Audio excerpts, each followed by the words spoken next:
Thank you, Your Honor. Would you please state your name and your occupation? Name is William Hayes, Officer William Hayes, badge number 11526, police officer with the Dallas Police Department. How long have you been a police officer with Dallas PD? Going on a little bit over 5 years. On October 13th, 2020, what was your position with Dallas PD at that time? I was working in Channel 7 as a regular patrol officer. And do you remember receiving a call for service at 1117 Betterton Circle in Dallas, Dallas County, Texas? Yes, ma'am. And what was that call concerning? That was a health and wellness call. And what did you do, Officer Hayes? So we immediately, proceed to the location. So as we're going to the location, that's when we start getting the background information on the actual health and wellness call. What background information were you receiving? We were receiving information on Ms. Botello and about how she was missing, and basically checking up on this area. The area which we were checking happened to be a known drug house in the area. So we kind of proceeded with caution, and that's when we, started to, receive other information about the residents being watched. Did you make it to 1117 Betterton Circle? Yes, ma'am. Did you make contact with anyone there? Yes. Who did you make contact with? Two brothers. One was Octavius Brown, William Brown. And did you have an opportunity to talk to either of the Brown brothers? Yes. Okay. And in that discussion with the Brown brothers, what did y'all talk about? So the first discussion I had was with, I believe, it was either William or Octavius. I can't really recall right now, but that discussion was about Ms. Botello. I showed him the picture. So let me give you a rewind. So as we go to the house, he's kind of talking to me through the door. So he steps out. So I show him the picture. I'm like, have you seen this young woman? We're searching for this young woman right now. And that's when he made reference to saying that he saw this young lady 2 weeks ago over at the Shell gas station. And that's when I said, no, that's impossible because, she hasn't been here for that long at the moment. And that's when his brother intervened and he started to tell us about about her being over at the Mustang Inn. So had a little short discussion about that. And as we're leaving the residence, I looked to my right because there's a big lot over next door to the house. So there were 3 individuals that were in that lot. There was a Shelly Smith, a Melinda Smith, and I believe a Mr. Escobedo. So I asked them the same question. I said, hey, have you seen this young lady? And they were like, we possibly saw her, we saw her. And I'm like, have you seen her or have you not seen her? And that's when they're like, yeah, we saw her. And I said, okay. And they told me she likes to hang out at the Mustang Inn as well. So from there, that's when we proceeded to the Mustang Inn. As we're at the Mustang Inn, I encountered Miss Smith and Mr. Escobedo again. And I asked them the follow-up question one more time. Have you seen this young lady? And they're like, well, I think she likes to hang out at the City Inn, which is not too far from the Mustang Inn. So I said, okay, we'll proceed over there. Once we got to the City Inn, I noticed that they had a security officer over there. Did you make contact with that security? Yes. Okay. Yes. And who was that security guard? Security officer's name was a Mr. Floyd Mitchell. Okay, and let me stop you for a moment, Officer Hayes. Back in October of 2020, were you issued a body camera? Yes, ma'am. Okay. Did you have the body camera on you on this date? Yes, ma'am. Okay. Was the body camera activated when you made contact with these various witnesses? Yes, ma'am. Okay. So you met with a Floyd Mitchell, who was the security officer at the City Inn. Correct. Okay.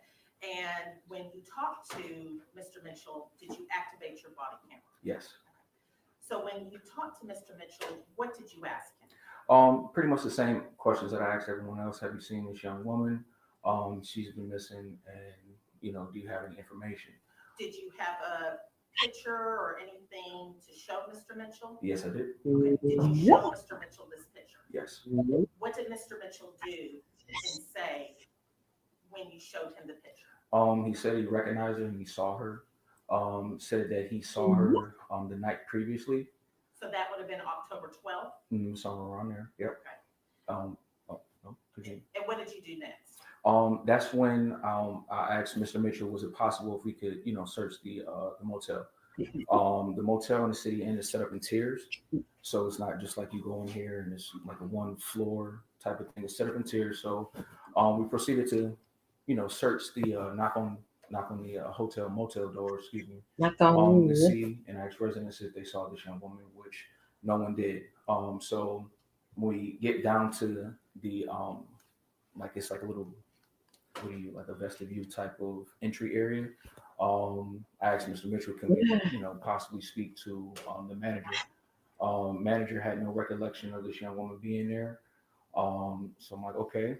And then from there, we got a little bit more information from Mr. Mitchell saying that, she left that location and went down to the Valero gas station, which isn't too far from the City Inn.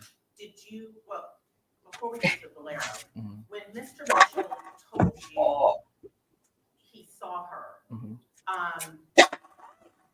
did he appear credible in his belief that he saw her there the night before? Yes. And what do you base that on? I just based it off of how he was giving me information. One, he was very clear, very adamant that he saw her. Also, as a security guard, he sees a lot of people going in and out. So when I showed him the picture, I was pretty sure that he possibly saw her. Okay. So then you went to the Valero based Mhm. off of what Mr. Mitchell told you. Correct. Okay. And what happened when you got to the Valero gas station? And is this the Valero gas station located at 300 South Marsalis Avenue? Correct. Okay. So we go inside the Valero, talk to a couple of the workers at the Valero, asked them have they seen this woman. They said no. So after we got that information, we walked outside. There was a couple of homeless people that like to hang out over there. So naturally, I went over there and asked them because they see pretty much everything, and they had no recollection of seeing her at that location as well. Okay. But you showed everyone a picture of her. Mm-hmm. Okay. You'll have to say yes or no. Oh, yes, ma'am. Yes, Okay. ma'am.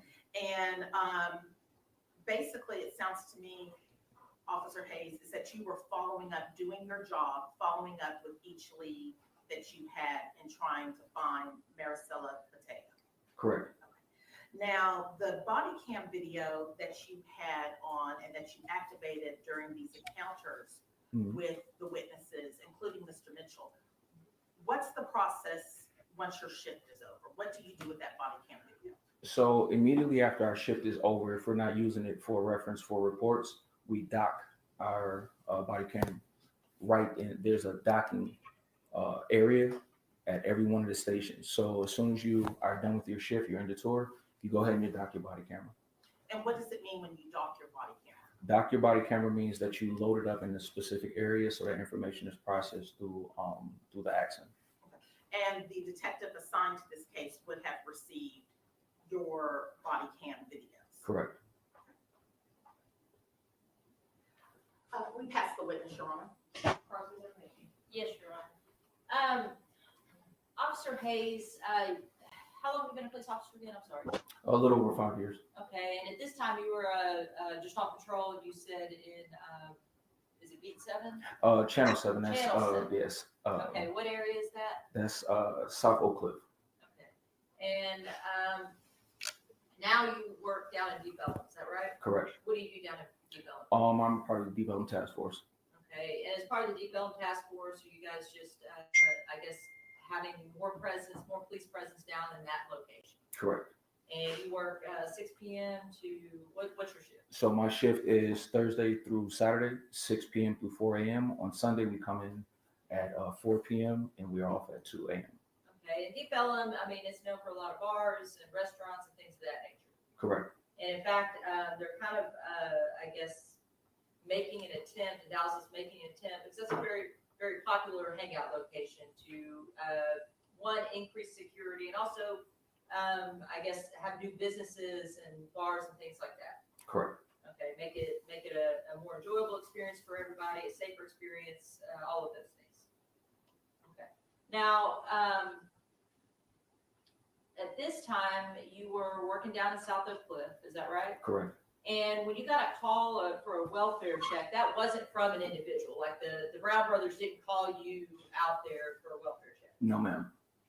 In fact, several officers were sent out, responding officers, patrol officers like yourself, to just check various locations that maybe a young person might go to if they just didn't want to go home. Correct.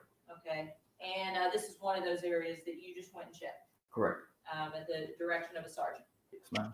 Okay. Now, you stated that the original location that you checked, that's a known drug house, right? Yes, ma'am. And that made you kind of proceed with a little bit of caution. Yes, ma'am. Mr. Willie Brown and Orlando Brown, they, one of the brothers, and you're not sure which one, came out and talked to you for a little bit. Yes, ma'am. Do you recall them saying that this person was, that they saw, was hanging out and had asked for $2? Yes, ma'am. Okay, and you knew that, again, you knew this was to be a drug house, a place known for people coming up and purchasing drugs from that location, right? Yes. Okay. And at that point, you showed the picture, and were they 100% certain or just kind of certain that they saw her? They were certain. Okay. And Your Honor, may I approach? Okay.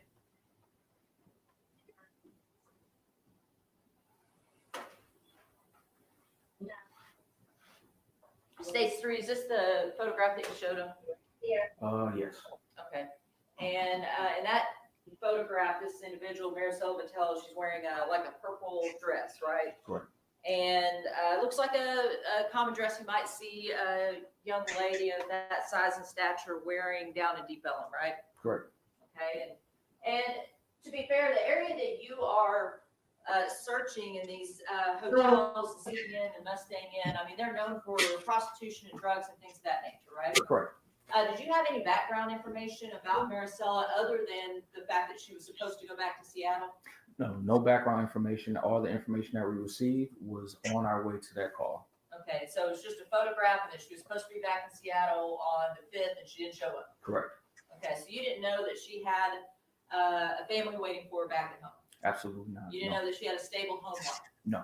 You didn't know that she more than likely had to go to work as an assistant manager of the Charlotte Russe in Seattle on Tuesday. No. You didn't know that she had several family or friends in Seattle that were very concerned about the fact that her social media and her phone contact had completely stopped. Correct. No. You didn't know that she had a bank account full of money. No. A person with a bank account full of money doesn't need to borrow $2, do they? Sure don't. No. This area, the City Inn and the Mustang Inn, like I said, I mean, it's known for prostitution and drugs and things of that nature. Correct. The person that I just described to you, that background information, does that sound like a person that is going to be hanging out in that area? No, ma'am. Okay. Your Honor, may I approach?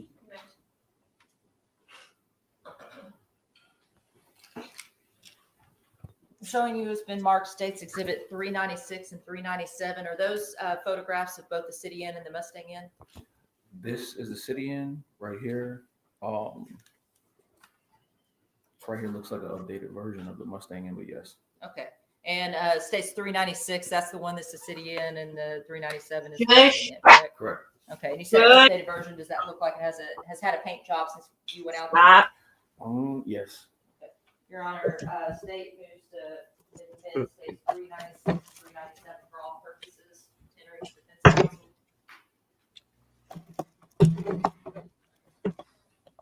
No objection. Behave yourself. 396 and 397 are admitted for all. Leave it. Leave it. Permission to publish, Your Honor. You may. It states 396, this is the City Inn, is that correct? Correct. Okay, and that's just located, is it just right off of, 67? Or No, 35? 35. 35, right before, 35 and 67 split? Correct. Okay. And this is the Mustang, is that correct? Correct. Okay. Is that near that same location, Up the street, yes, ma'am. up the street? So we're not talking about a nice hotel, you know, a Hilton or a Marriott or anything like that. No, ma'am. And for a person that's never been to Dallas, it seems like that would be a very unusual place to go spend your time. Correct. The people that you talk to, I mean, they're trying to help, right? Yes, ma'am. Have you been out on calls like this where you're just trying to locate somebody? Yes, ma'am. And I mean, it's common for people to give tips that just don't pan out, right? Correct. And you never talk to these people about, hey, this girl's name is, you know, did you, let me back up. You never asked these people, did you talk to her? Did you ask her about her background? Did you ask her where she was from? You didn't have that conversation with these No, people. ma'am. No, ma'am. And of the people that may have seen her, the Brown brothers that live in the drug house said, yeah, we think we saw her. And then Floyd Mitchell, who works security, right? Correct. And it's fair to say that there's a large population of 5 foot tall, early 20s, Hispanic female, about 100 pounds. I mean, that demographic is quite common. Correct. And the vast majority of those have long dark hair. Correct. And it's quite possible that these individuals just trying to help didn't see Maricela Botello, but saw someone very like her. Correct. That's the witness. Redirect, Your Honor. You may. But that didn't keep you from doing your job, which was to follow up on these leads, because you didn't know about Maricela's background, correct? Correct. You didn't know that a week earlier, she left the Deep Ellum area with some man she did not know to go do drugs. Correct. Okay. And let me ask you this about people using drugs and then also people being forced into possible human trafficking. It's not unusual for people from all different backgrounds for that to happen to. Correct. Okay. And when these things happen, they're not going to be at the Omni Hotel, usually, correct? Correct. You're going to find them in the more seedier parts of town. Yes. But you didn't know anything that led up to Maricela's disappearance. All you knew was that this was a wellness check, Mhm. health and safety, Health and wellness. Mhm. health and wellness check, and you were following up doing your job, Correct. and you did your job properly. Yes, ma'am. Thank you. Pass the witness, Your Honor. No further questions, Your Honor. May this witness be found? Yes, Your Honor. No objection from the state. Thank you, sir. You're free to leave the back room. Thank you, ma'am. Call your next witness. We call Floyd Mitchell, Your Honor.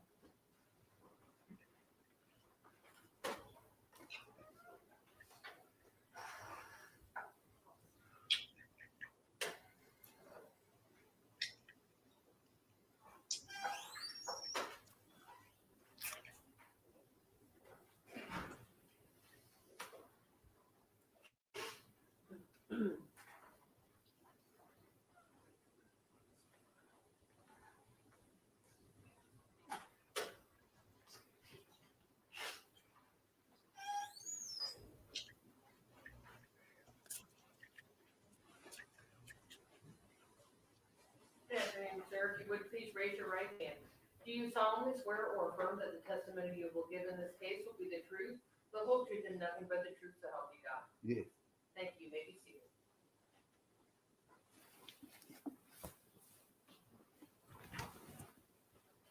You may proceed. Okay, thank you, Your Honor. Okay, Mr. Mitchell, will you please state your name? Floyd Mitchell. Okay. And Mr. Mitchell, back in October of 2020, what did you do for a living? Security. Where did you work security at? The front gate. Where? at City Inn. And where is City Inn located? It's a 35 in Eden. And is that in Dallas? Yes, ma'am. Okay. And what type of motel is City Inn? Yeah, it's a tough motel. It's a what? It's kind of a drug motel. It's a drug motel. Yeah. Okay. Now, Mr. Mitchell, on October 13th, 2020, do you remember talking to a Dallas police officer about a missing person? Yes, ma'am. Okay. What do you remember about that? I just told him I had seen him around the day. Around which day? 12, something like that. I think it was. Around October 12th, 2020? Uh-huh. Did the police officer show you a picture? Yes, ma'am. Okay. And in the picture, may I approach?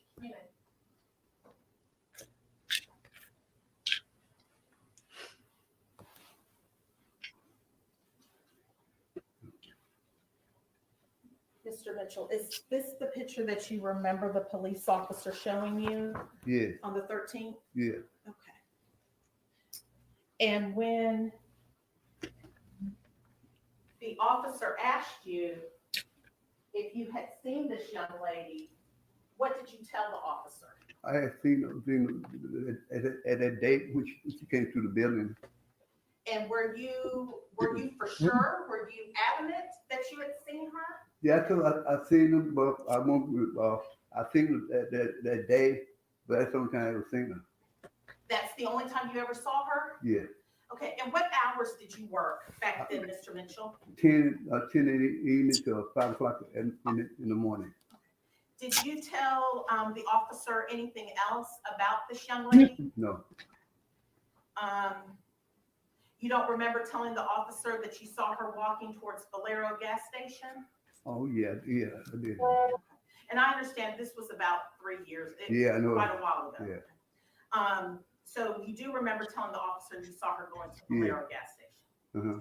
But this was the first and the last time you ever saw her? Yeah. Okay. Pass the witness, Your Honor. Briefly, Your Honor. Good afternoon, Mr. Mitchell. How are you? I'm fine. Good. Thank you for being here. I just had a few questions about your interaction with this person that you saw, okay? And a little bit about your time at the City Inn, okay? Okay. You described this as a drug hotel, is that correct? Or a drug motel? Yeah. And you have a lot of traffic in and out of there, is that right? Yeah. Okay, you have a lot of different individuals that come in on a day-to-day basis. Yeah. Over the course of just say a month in October, I mean, you may have hundreds of different individuals that you're seeing walking around the City Inn, coming in, checking in, things like that. It's also known for prostitution, things like that. Yeah. Okay, and there's a large population of young Hispanic females that come through there, is that right? Yeah. You know, small in stature, pretty girls, No, they average. average. Yeah. And, you know, on this particular case or in this particular situation, this officer, you know, came and asked you about the girl in that picture, right? Yeah. And had you seen a young Hispanic girl in a purple dress that day? They maybe not. 'Cause see, once they come through, see, when I'm at the gate, if they not living there, we have to know what they try. We won't let them in the gate unless they walking with somebody. Okay. Was this person walking with somebody? That they when we came through, like I said, I turned her around because she wasn't with nobody. Okay. And did you talk to her? All we just said, you don't. Do you have room here? That's what we know. After they said no, we tell them they can't come on. At 10 o'clock, they can't come on the property. Okay. And was this late when this person was there? Yeah. Okay. But you didn't ask her her name or where No. she's from or anything like that? No. And as far as what your conversation with the officer, did he give you any information about the girl that he was looking for? He just said they were looking for us. Okay, he didn't tell you that she was been in Seattle or came from I Seattle? can't remember, he did not, but he said they were looking for, Okay. And then you pointed him over to the Valero. Were you aware that none of the people at the Valero remember seeing that girl that cause way? most of them, when they come to there, that's most of where they go. Okay. I don't have any other questions, Your Honor. Oh, mhm. Nothing else from him, Your Honor. May this witness be found excused. No objection from the state, Your Honor. No objection, Your Honor. All right, Mr. Mitchell, please watch your step getting down from the witness stand. Okay. You are free to leave. Go about your business, sir. Okay, Thank you. you're welcome. Oh. I don't wanna lose this.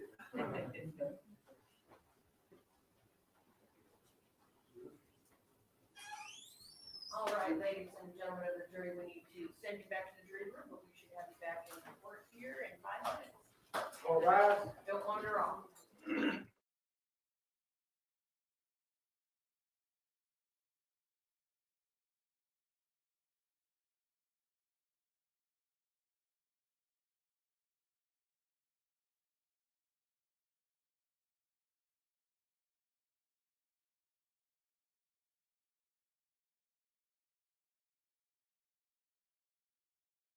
My most important skincare ingredient, tretinoin. When anyone asks me, what do you do to keep your skin great? Tretinoin. My secret is using tretinoin. All right, Deputy, Ms. Ices, to go ahead and take the witness. Oh, all right, we can do that now. We are outside the presence and hearing of the jury, Mr. Harris. Yes, all right, Ms. Sykes, if you would please raise your right hand. Do you solemnly swear or affirm that the testimony you're about to give will be the truth, the whole truth, and nothing but the truth to help you God? You may proceed. Go ahead and state your name for the record. And Ms. Dykes, you understand that this is a portion of the trial. Now the state having rested, we're putting on the defense. You've heard all the evidence that the state has presented. You've seen some of the witnesses that we've called. You understand you have an absolute right to testify, absolute right not to testify. It's totally up to you. Have you made a decision whether or not you're going to testify? And can you tell the court? And is that a decision you made freely and voluntarily? I mean, Ms. Batson was not forcing you to testify, right?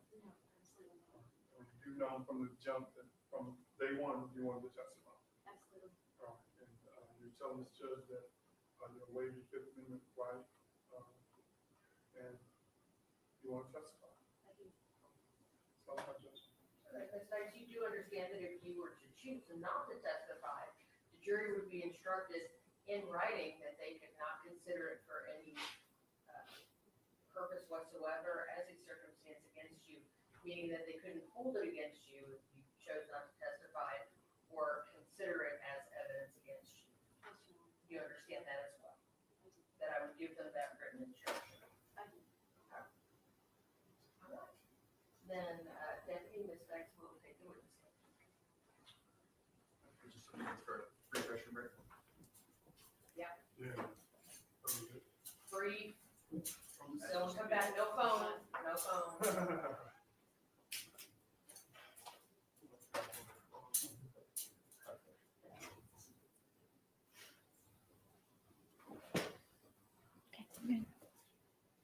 Thank you.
Mr. Sadler go?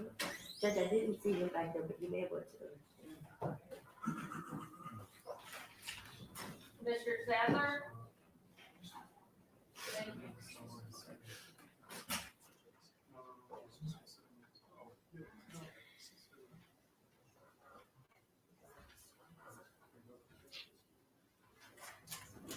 All right, we're ready for the jury.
We're ready. All rise.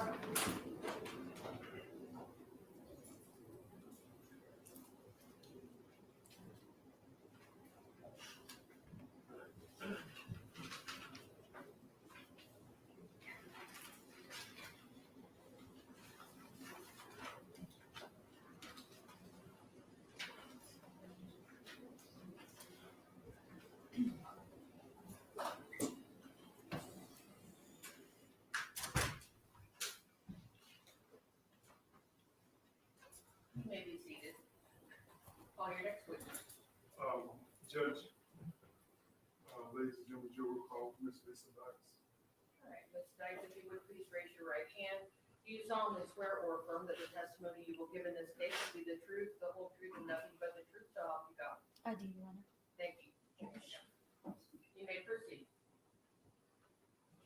Thank you, Judge. Mr. Harris, you can move the TV onto the floor if it would be easier for you.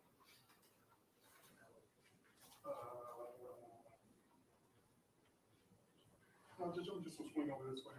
All right.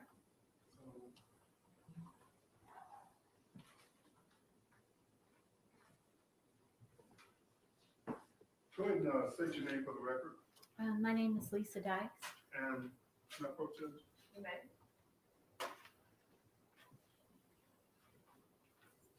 You have a very soft voice, so I want you to make sure you keep your voice up and speaking to the microphone, okay? Yes, sir. So the members of the jury can hear everything you have to say. Can you do that for me? Of course. We've heard a lot of what Charles Beltran, Chuck 50 had to say, and now it's your opportunity, right? Yes, sir. All right. But before we go into the things that Chuck testified to, I want to talk about you first. Can you tell members of the jury,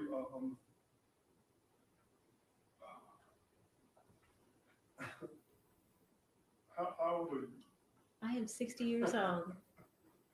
I was hesitating because you're not supposed to ask women how old they are, right? No, that's perfectly okay. I'm Okay. 60 years old. All right. Ms. Dykes, let's talk about, we heard a lot about you being a, I guess, paralegal. Tell members of the jury, where were you born? I was born in Somerset, Kentucky. Okay. And at some point, we're not gonna go over your whole history, all the husbands, how many husbands you had? I've had 3 husbands, and then of course I'm married to Nina. Okay. All right. Mhm. Many of the relationships you kind of want to forget about? I would like to forget about all 3 of the relationships with the men that I've been married to, quite frankly. Okay. Let's fast forward and let's just get to the point. You were working at the time talk about 2020. Let's start there. Okay. But before we do that, I did want to briefly talk about your children as well. Yes, sir. How many kids do you have? I have 3. 3? And what are your children name? Chelsea, who's 40. And the state talked about her earlier, right? Yes, we did. Okay, who else? Aaron, who's 39, Mhm. and Kyle, who's 34. All right. As far as them being present here, do you have concerns for their safety? Absolutely. I would not want them and don't want them exposed to having the same issues that Maricela experienced. Chuck is a violent man, and I don't want anything to happen to them. Okay. And in fact, we'll talk about that, but I also want the members of the jury to understand that before you met Charles Beltran, you had a life, right? Absolutely. I have a good life. I had a good life. And everyone is trying, or it seems like the witnesses that have testified are making it seem like you were dependent on me. No, that's actually not true. I've been a litigation paralegal for 34 years. So I was at a glass ceiling in my income. Nina actually made about the same amount of money that I did, and she's an attorney. So I was making quite a good salary at what I do.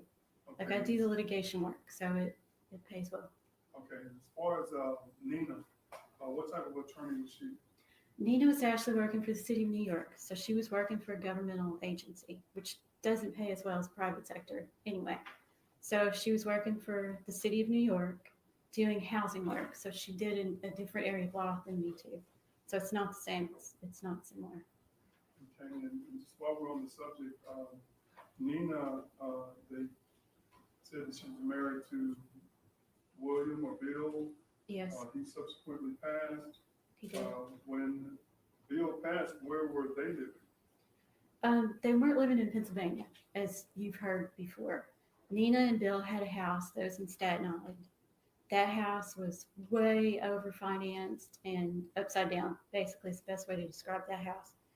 The house that was in Pennsylvania was a house that Nina bought and paid for, and she paid $60,000 for the house. Okay, now So when you that- say the house that was in Pennsylvania, Mhm. that wasn't a house that her and Bill lived in, right? No, they paid very little money for this house. That was a 4-bedroom house, 4-bedroom, 3-bath.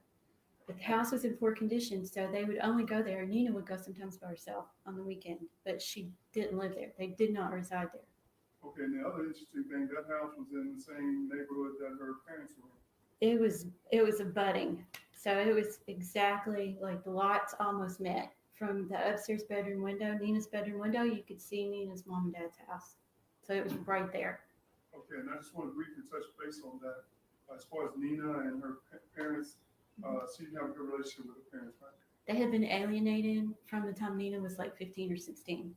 They spoke, but it was very seldom, and they were not close. And this was something that gave Nina a lot of concern. She was emotionally, like, very much wanting to have that family back. So one of the reasons that she bought this house was so that she would be able to see them and possibly reconnect. All right, did y'all invest a lot of money in that house? Yes.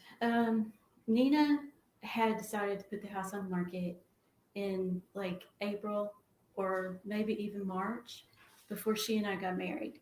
So she couldn't afford to borrow the money because she was upside down at the house in Staten Island. She was trying to sell it so that we could get out from underneath that mortgage because it was large. So she couldn't afford to fund the money or to borrow the money to fix this house to put it on the market.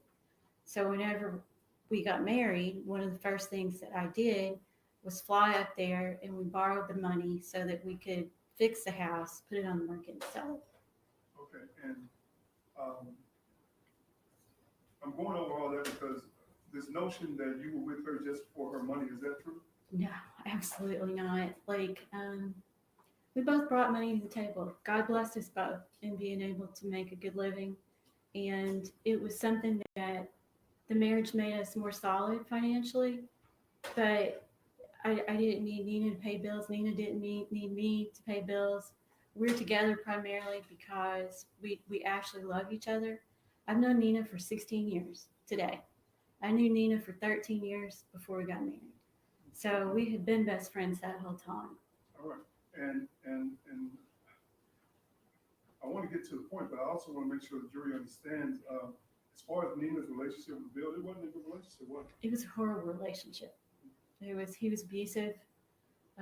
He did all kinds of things like stalking her in the area where she was staying. When they split and separated, Nina stayed in Pennsylvania. But Bill was like you had heard testimony before, he was parking on the street behind the house.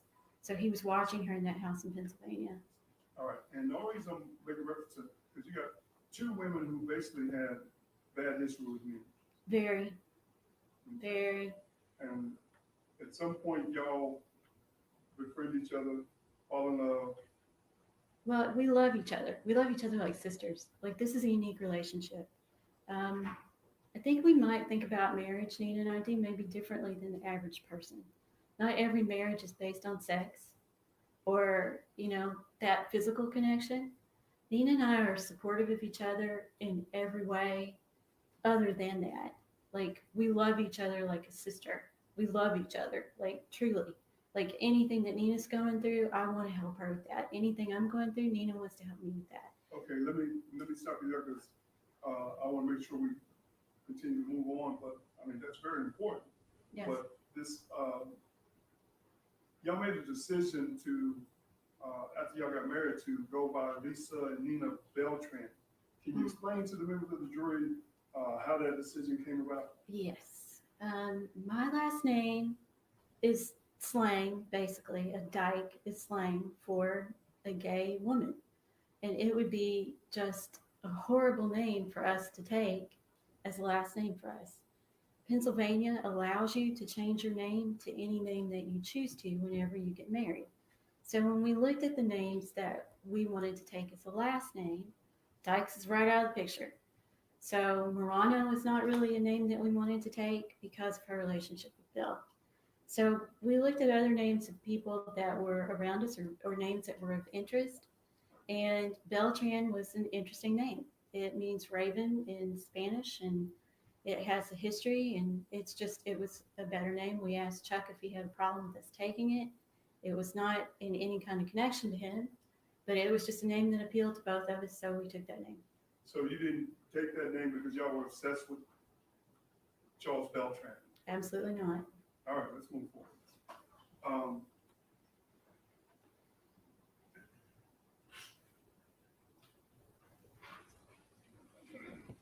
I wanted to talk to you about you abruptly leaving your employer.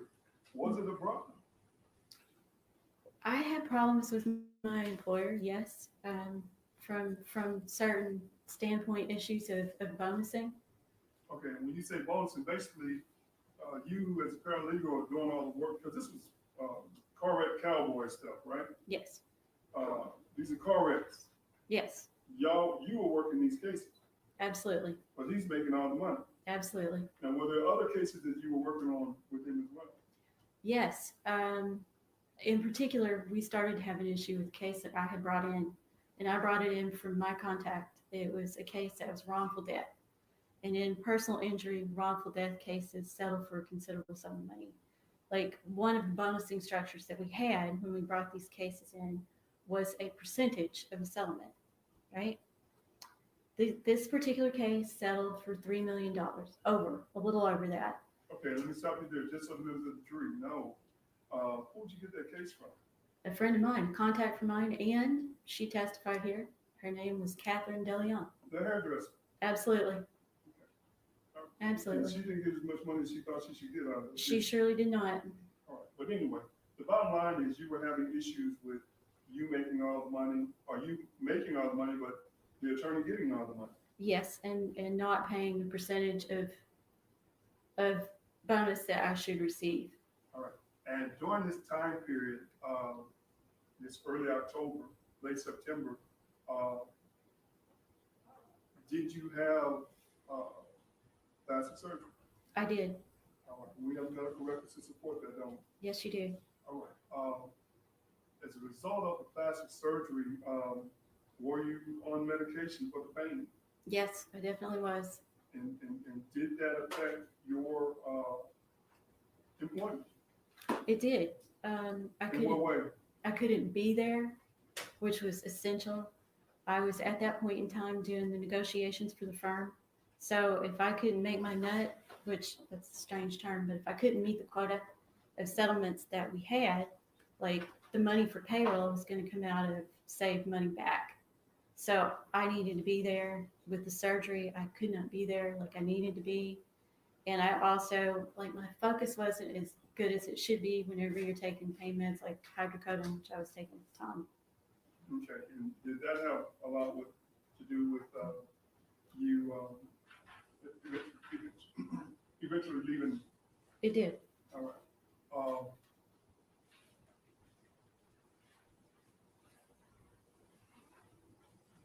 As far as your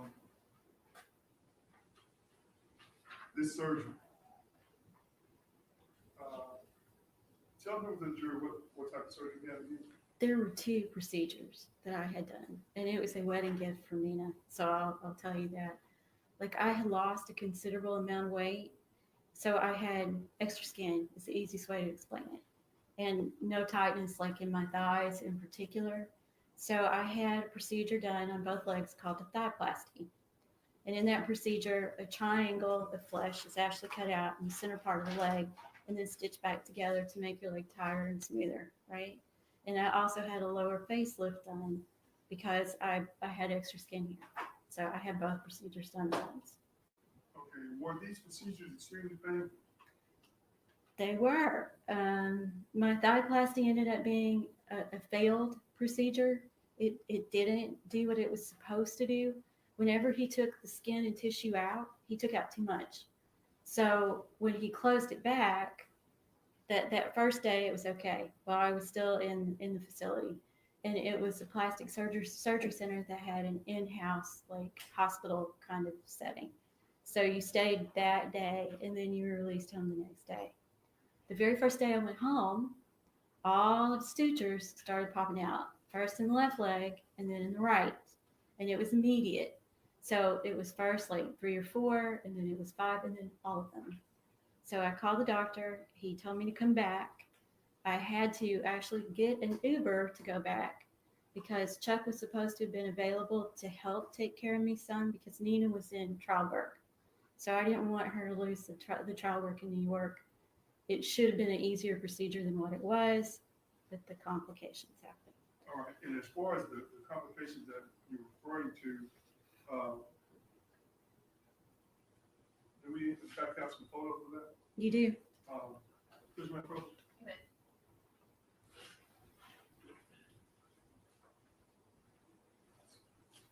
I got one. Hold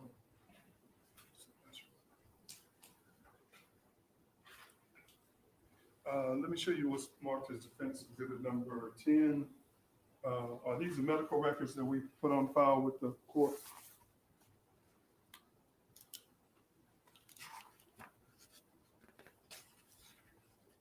Yep.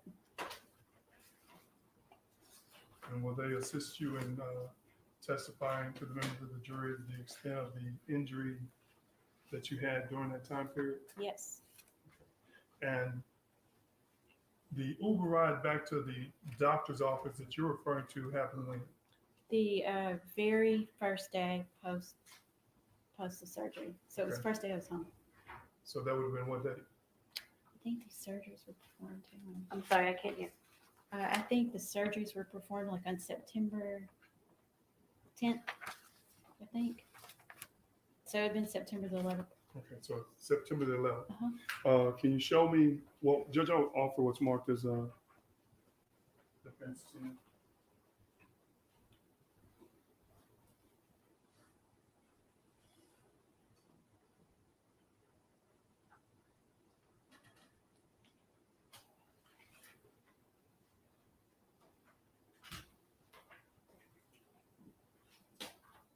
Found a note, Judge. Defense exhibit number 10 is admitted for all purposes. Thank you, Judge. Now, I promise you I wouldn't publish these, Yeah. right? Yeah, But I apologize in advance. They're not pretty. But if anyone has any questions about the extent of the injuries you had to your thighs These photos depict that, do they not? Absolutely. And even in October, I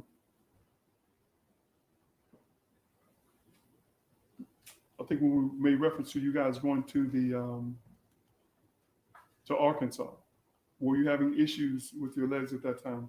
Yes. All right, and I wanted to ask you specifically about the trip to Arkansas. How'd y'all end up going to Arkansas? The trip to Arkansas was unplanned.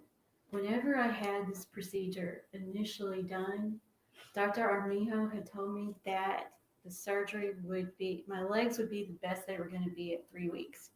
So this was exactly 3 weeks post this surgery, right? So Nina and I had planned to go to California. We had tickets to fly to Los Angeles for that weekend, for October 4th.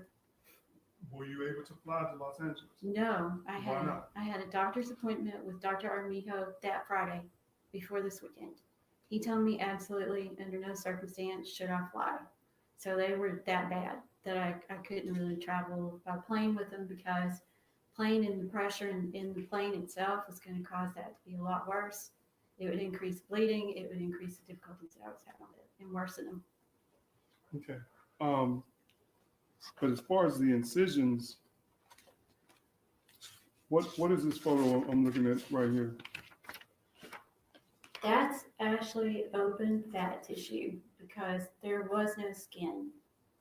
I had like the skin just, there wasn't enough to cover the wound. So the actual incision started to open in the beginning on the first day. And there's actually pictures of that too. Okay, so this reflects what? This is what it was like. And there's still, you can see on the edge a few of the sutures that were left. Those actually were completely gone. Commissioner Public Church.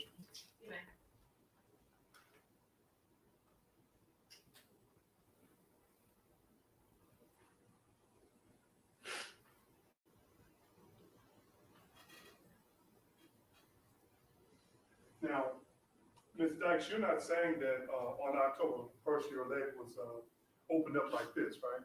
Oh, it was. Okay. It was? It was, yes. Okay. Like I had started to use, I had to use special bandaging for this and special like treatment, wound treatment. So there's a particular chemical called hydroferrous blue that's on like a sponge bandage that I had to order through my plastic surgeon for it to be applied to grow skin. So I still had no skin at that time. Okay, so, but you had bandages over them I did. I had to change them frequently, but I had them. because they were bleeding. They would bleed, and they would also weep serous fluid, so it would weep white blood cells. All right, now, as far as, I mean, can you explain to the members, with the court's permission, can she explain to the members of the jury where your injuries were? They're exactly in the groin. Like, it's right at the top. Like, they make a Y incision at the top of your groin, and then it goes all the way down the inside of your leg to a couple of inches above your knee. The place where I had no skin was right in the crotch. Right In this area. Right there. Yep. And would you have to have that bandage, There were 4 layers that had to go on. all right, all the way down? Yep. To- To cover it to about 2 inches, 3 inches above your knee. Okay.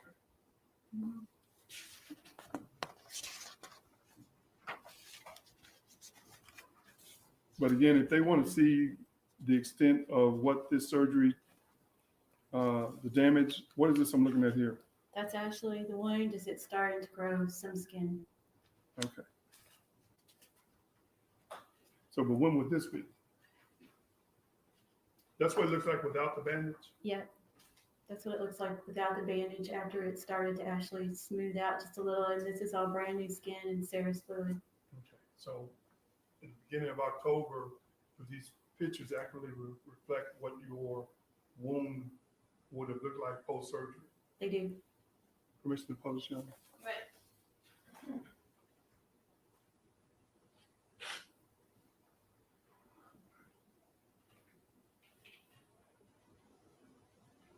And because these are open wounds, that's why you were taking the hydrocodone for the pain? On a scale of 1 to 10, I used to think having a baby was 10, right? With this particular injury, where this was and pain factor involved, this is a 10 and having a baby is 5. Okay. So that gives you an idea of what that was in dealing with it. Okay, so just so I'm clear,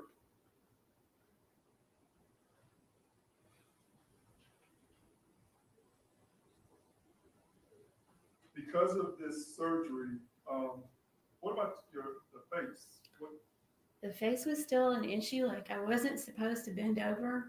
Like you can't really bend over like this whenever you've got like surgery to the lower part of your face. The pain from it was not as bad. I was a little surprised that my ear wasn't attached on the right side whenever I came home. So I had a few things going on with that, and the wounds were still raw and open. But remember the October picture that the, oh Lord. Have one moment, Charm. I'm gonna keep these in order so you don't kill me.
Why was your hair pink like that? you know, Do you recall? I do kind of recall that. Like I was looking for something fairly lively, and Kat actually picked that color out for me. And when you say cat, you're referring to the hairdresser, right? Catherine DeLeon.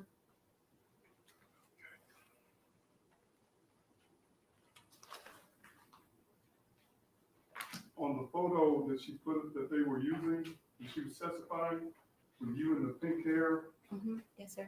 that photo actually shows the injuries that you're referring to, doesn't it? It does.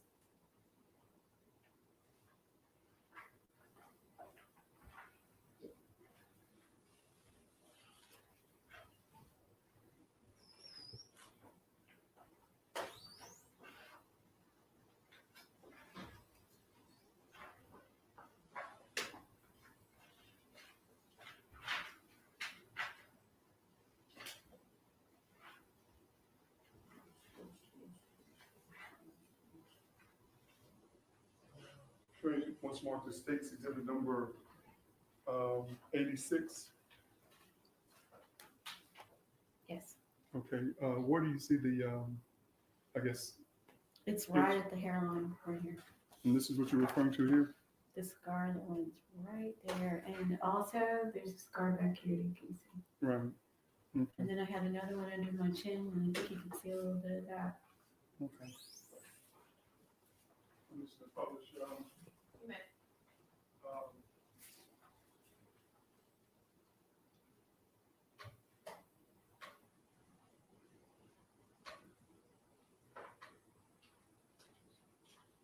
so you're talking here, Here, right here. Yes. and then in the back here, Right there. Yep. And then under this my area. under my chin, there's a stitch. You can see it. And you can see the, if you really look closer, you can see the stitches Mm-hmm. in your chin, right? Yes, sir. All right.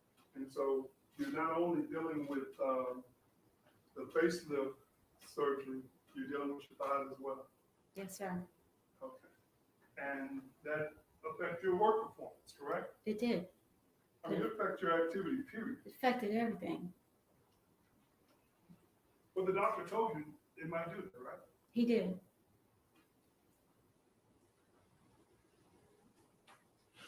And so, as far as a lot of the restrictions you had, you definitely had restrictions or you should have been watching what you lift. You couldn't lift anything at all And why is that? because it could cause, on a normal surgery, even lifting was prohibited because it could cause all of this to come loose again as far as the facelift goes. And it would also cause strain in your thighs and cause them to open too.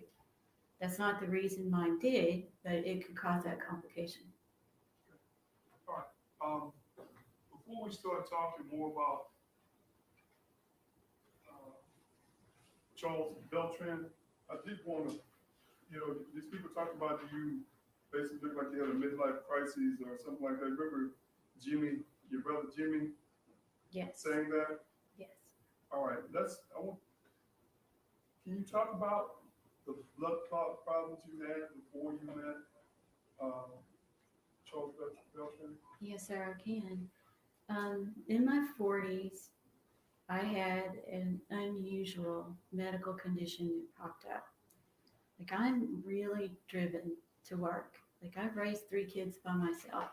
So me working is just always been who I am. It's how I relate to life, I guess. So I work more than I should. But I had been working a lot, so I ended up having a very unusual aortic blood clot. Now, aortic blood clots, what are those? The aorta sits right underneath the heart, right? So it's under here. So this means that a blood clot had to pass literally through my heart and lodge in this particular area of the body, which is what it did. So I had some very unusual symptoms in like stomach pain as opposed to what you would think. Whenever I went to the hospital, the blood clot had shattered. So it blocked almost every major like organ in my body. My kidneys, my liver, my large intestines, and both of my legs. So how long were you in the hospital as a result of this blood clot? 30 days. Right at 30 days. Were these life-threatening injuries? Absolutely. They told my children and me that I had about a 25% chance of living. If I did live through it, it was anticipated that I would be a double amputee because they knew they were going to have to cut off my legs from at least the knee down, if not more. Why? Because of the damage from no blood flow. I basically had 0 blood flow. So that was a problem. But So somehow they rectified the situation, you didn't lose your legs. they didn't rectify anything. Actually, my body pretty much dissolved the blood clot for the most part. And thank God, like I managed to come out and I was okay for 10 years. Then here in Texas, that first one happened when I was living in Florida. 10 years later, I am also in a position where I'm under a lot of pressure. And I was working, trying to settle another case of a quadriplegic. So just so the members of the jury are clear, that's the first time you had a blood It's the first time. 10 years later, you had another blood Yeah, clot. approximately 6 years ago, I had another one. So the second one was also an aortic blood clot, did the same thing. Like it was shattered. I had blood clots everywhere, all through my body. So they airlifted me from Mesquite to Dallas to Baylor Scott White, where it was the same situation again. Like I was in risk of dying from that point. Obviously, I was airlifted, so like it wasn't a good situation, but I'm here. You survived. I am. After you survived that death scare, I mean, how does that affect your life? I think it affects everything. Like whenever you come that close, not once, I mean, once is enough, but twice, I think you have to reevaluate your life, like what you're looking for in life, if you're where you need to be in life, and you know, you think about what's going to happen to your children and your future at that All right, point. so at that time, did you reevaluate what you were doing and what things you wanted to do in life? Absolutely. And so what happened after that? I've raised children, I feel like, from the time I was born. Like, my kids are older, but they've always been with me and I've always been spending money on them. There's never enough money. It's gone before you get it. So my retirement wasn't right. It wasn't where it needed to be. I obviously needed to start putting money back for retirement and get my life straight for that. And plus, I don't want to work all the time. Like, I didn't want to work all the time. So did you heard Jimmy say you kicked everybody out? What's your version of that? That's not correct. Like, I wanted to go back home to Florida. Like, Texas is great, I'm sure, but I'm from Florida primarily. I wanted to go back home. So the whole goal was for me to move the family back to Florida while I was waiting on some larger cases to settle so that I would have more cash flow. So we invested, I gave them the money for a down payment on a house. They bought the house, I helped to get them there, paid off my son's car so that he would be able to help pay that payment and put them in the house in Florida. So your plan was always to go back to Florida? Absolutely.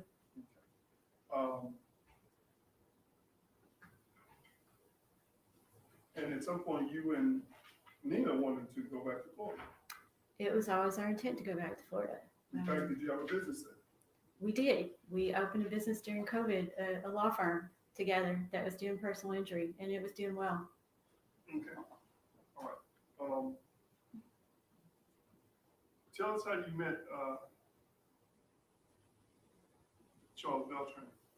He was working for my son, Kyle, as a bouncer at a bar in Deep Ellum. I was actually looking for workers to work a poll, an election poll, for a local judge here in the civil divisions. And I needed, I think, 15 people under a certain age and demographic bracket to work this poll. So Kyle introduced me to several of the young men that are in the area and young women. And I got their phone numbers. They got my phone number to work this situation. Okay. How did you end up investing in his rap career? I'm sorry? How did you end up investing in Chuck's rap career? I met him in April. He reached out to me at some point, and he reached out to me to make connection. And it was primarily for someone to fund him in his career choices. He actually talked to me from April on through the time whenever I moved the children out of the house in August. But he presented himself well. He also had had a fairly successful career in Austin, not like what you heard here that was played. It was actually something where he was invited to a couple of locations and he was working with other people in his career. So perhaps they were the more talented aspect, but he had a more successful kind of career choice. But were you, initially, again, was it a love interest thing? No, Chuck was and continued to always be a business interest that went sideways. In fact, why did you buy the car? I bought the car as an investment in a tax deduction, basically, for him in his career. I set up a company for him called Math Class. That was his company for him to be able to do this music and to record. I mean, y'all helped him with a lot of legal stuff, right? We did. And before I forgot, he had paternity issues. He with did. Jasmine. He had paternity issues with Jasmine, and he had visitation issues with Emerald out of Austin. And were y'all helping him with that? Yes, at his request. At his request? Yes.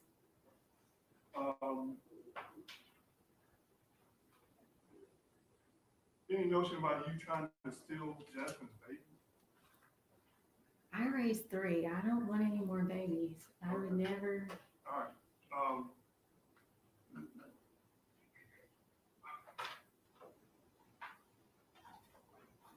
I want to move forward and let's just get to the point.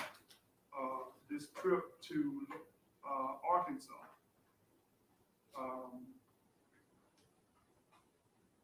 First, I think you indicated it wasn't even a scheduled trip. Not for me and Nina. How'd you end up going on the trip? We had paid for them to go. We had paid for the hotel. We had paid for all of it for them to actually perform. It was a performance.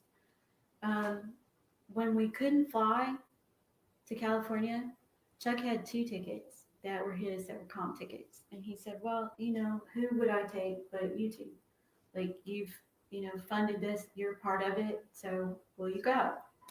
It was like about a 4-hour ride, I think. So that's something that I could tolerate. As long as I'm sitting down or laying down, that's okay. I could do that. Now, you heard,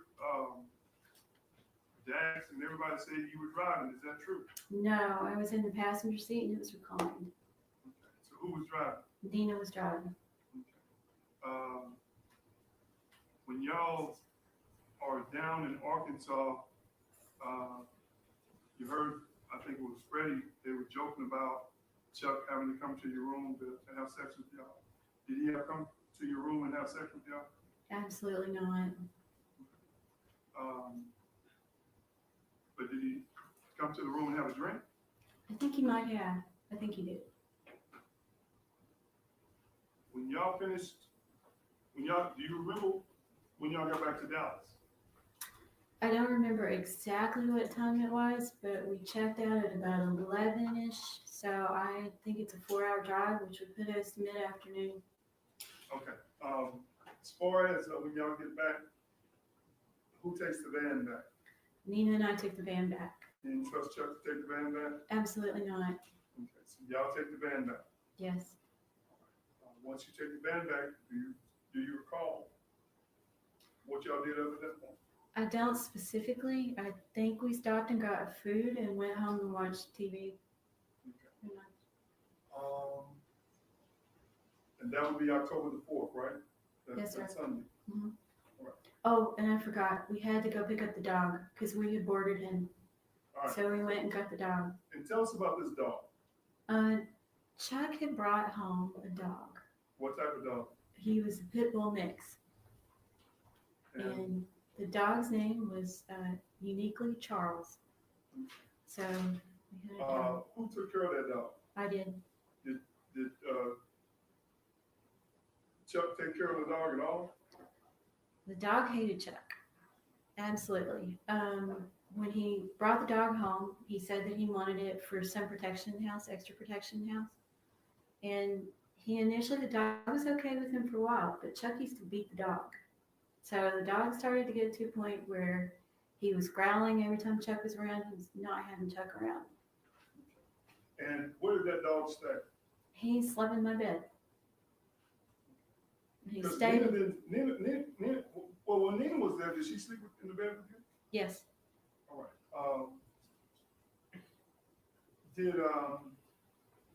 Was he almost like a service dog to you? He was like a comfort animal, more than a service dog. So he stayed with us all the time. But you took care of him. I took care of him. And so when y'all went to Arkansas, y'all boarded him. We boarded him for that day. And when you got the dog, We went and got the dog. anything else uneventful happened on that, I guess, Sunday? Not That at you all. recall? Not at all. Okay. Now during that time period, was Nina working on a big case? Yes, just as I had said, she had a particularly large case with a building that was in the city where the elevators were failing off and on. So all of the tenants and the tenant association was really upset with it. Okay. And was she receiving and sending, I guess, packages back and forth? Yes, in particular discovery. So she was in a process of discovery on this with maintenance records and dealing with the maintenance people that work for the city of New York with this building. On that weekend, she's working on her case. Was she anticipating some documents? She was. I guess that Monday, was she still looking for the documents? Yes, they were supposed to have come in, I think, Monday morning in early delivery, but they didn't show. Okay, because the documents didn't show, what did y'all do?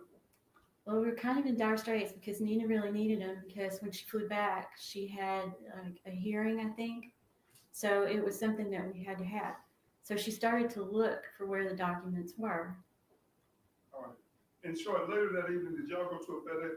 We did. All right. And you seen the, we talked about the FedEx that you went to, it wasn't in Wilmer, was it? I don't believe it was. No, it was more toward the Hutchins area, maybe. Okay. They,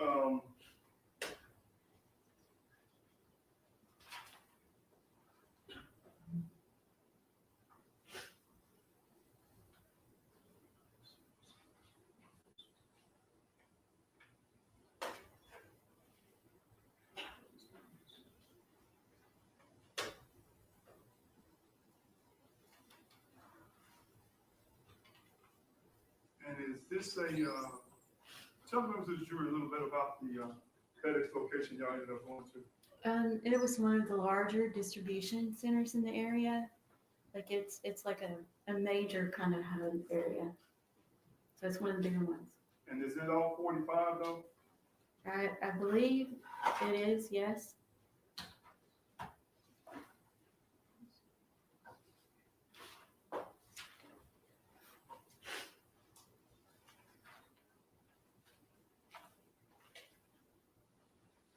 And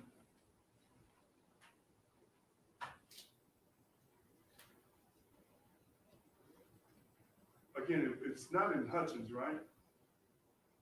I mean, it's not in Wilmer, but it's in Hutchins. I think so. And is it in that same vicinity that they're saying that your phone's pinged? I believe it is.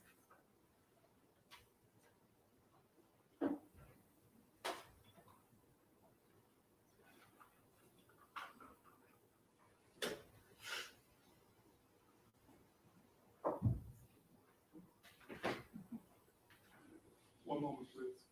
I think it's a good time to take our afternoon break, ladies and gentlemen. We will be at recess for 5 minutes. All right.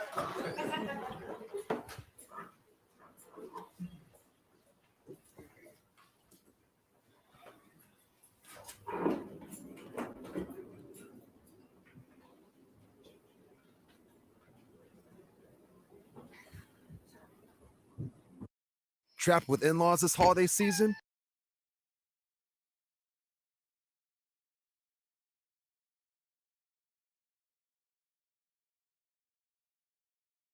Hello, testing. So, all right, did she say 5 minutes? It sounds like she said 5 minutes. So it's 3:40, so they'll be back at 3:45. So are there any questions or comments? What about that?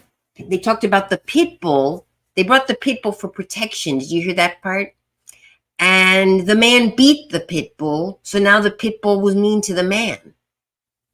That's stupid. You shouldn't beat dogs. You discipline them, but beating is not the way.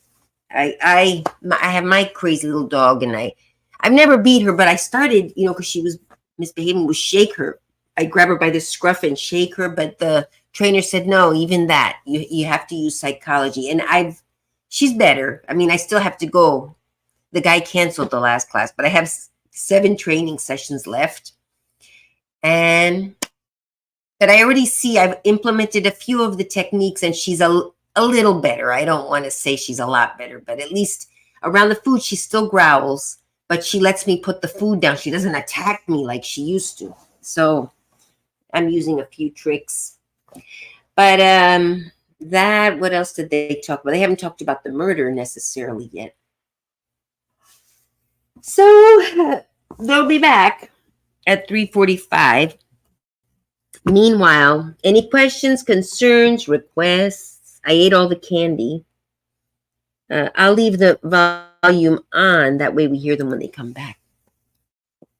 Oh, regarding my Instagram account, some of you, I have 3 Instagrams accounts. So one of them is my hardcore political controversial one that I post stuff on there that makes people mad. That's the one that got taken down. And I did an appeal, which I know they're going to reject because I did put some very harsh things. I still think it's within my rights of freedom of speech, but Instagram has a right to decide, what they don't want on their platform. So But they are a lot more permissive than they used to be, which is a good thing. I mean, before you said anything and they blocked you. I lost an account once. I didn't even really say anything that bad. So now what I'm trying to do is push the limits. So that gives us, sure, I get taken down, but other people who say, not quite as extreme as how I said it, maybe say the same thing with other words, they can now not get taken down or canceled for it, cancel culture and all that stuff. So that's part of the freedom of speech. But unfortunately, the arguments that we were having underneath, the debates, but they're arguments because there would be some insults in there, because I think that if you're going to be too on top of people not to insult, they can't get their, sometimes the F word when you're doing a debate because you're getting angry is okay.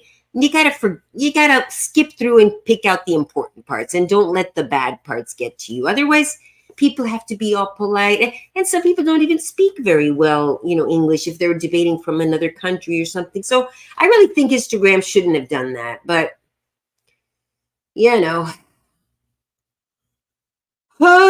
so they're probably not going to give it back. I keep trying to log in. They said, 24 hour. It will take up to 24 hours to review your appeal, but I'm going to lose it, which is fine. I'm going to start a new one though. And I'm going to post the same exact stuff on there, minus maybe one or two. Granted, I think the one they took me down for, well, they probably took me down for a lot of them, but the one that really got their goat, and I'm not going to say what it was, I think it because of that one, because I had just uploaded that one again. They had already warned me about that one. And, I don't know if it's a bot or whatever. So I already kind of knew it was risky uploading it again, the same one that they had warned me about before. But I said, I'm doing it because I think it's still within my rights of freedom of speech. It's not threatening anyone. It's actually protecting a certain segment of the population if you interpret it properly, but it's using a harsh way of saying it. But anyway, as it turns out, I had uploaded that exact one again that I'd been warned about on TikTok as well as Instagram. So it is a really harsh one.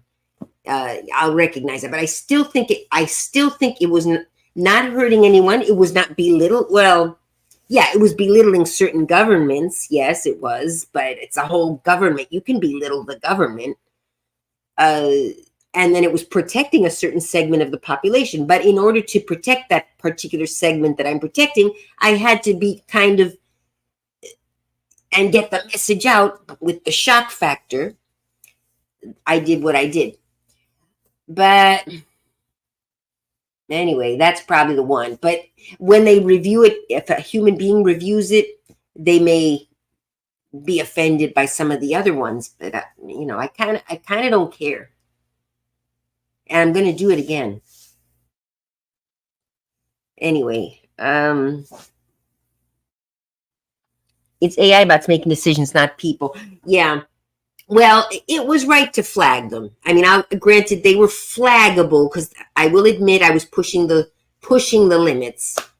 So now when the people review it, it's going to be up to how open-minded the person is. But I think because of that one and because they warned me about, the bot had warned me about it, maybe the person will read it. And yes, it is a harsh meme, but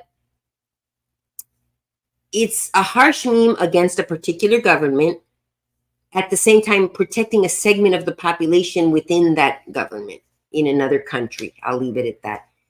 And how that segment of the population is not protected. So this is kind of showing them, and in the world, even it's gay people, gay, LGBTQ. You think they have it bad in the US, but at least, but in some parts of the world, it's just as it was, in the turn of the first century, whenever, what would the 10th century, would it be the 10th? What would the year 600 be? Like Old Testament times. It was after New Testament was written in year, let's say, 30? 15? Anyway, what century is 600 AD? I'm gonna look that up. What century is 610 AD? 7th century. Okay. Some countries, extremely radically extremist religion countries, are living in the 7th century. That's right. 610 would be the 7th century. Wait, then what? 8th century, 9th century would be 11, would be 10, would be 1000. They're back. Okay. Oh, let's put them back on.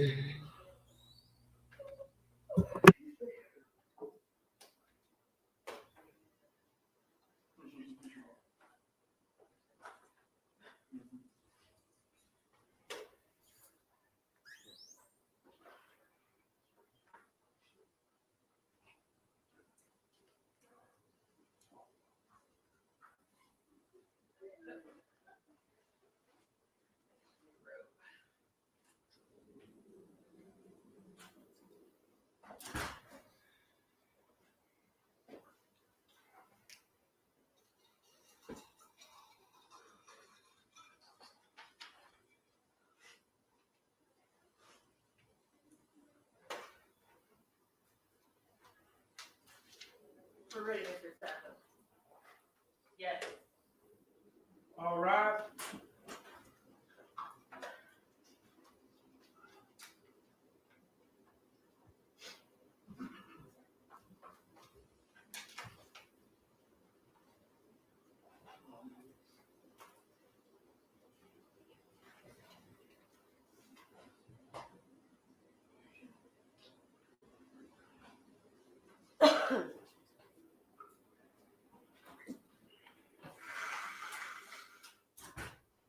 You may be seated.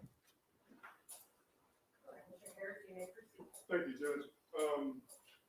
Ms. Dice, this FedEx distribution center, well, you heard this Turntree address, what is it, 274 Turntree Yes, sir. in Wilmington? You did live there at one point, We did. Yes. like back in 2016, right? Yes. Is that how you know about this FedEx distribution center over in Hutchins? It is. I used to work in downtown Dallas for another law firm, obviously, and I pay attention to where these FedEx centers are because I use them a lot. So it's part of what I do. And a lot of times you have to drop off and you need a place that's a bigger facility that has longer hours or you know that it'll ship quicker. So I always pay attention to those things. And now, as far as this facility was concerned, y'all were picking up, Yes. or Nina was picking up. Nina was picking up from work. Yes. They had sent her a package that she needed. Okay, and she had been trying to locate that package. She did try, but it's so hard and she needed it really quick. So like tracking it electronically wasn't working like it needed to. So it just made sense to go someplace and get some help with it. All right, now when y'all go down to this distribution center,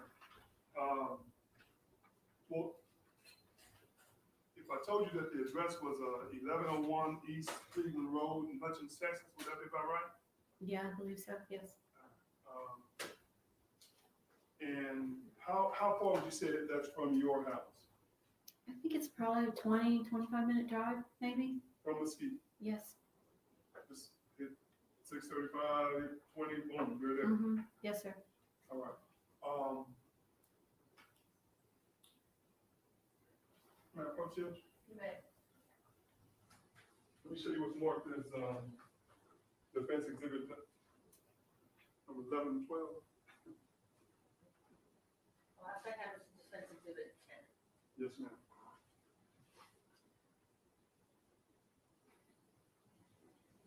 Let me show you what's marked as defense exhibit number 11 and 12.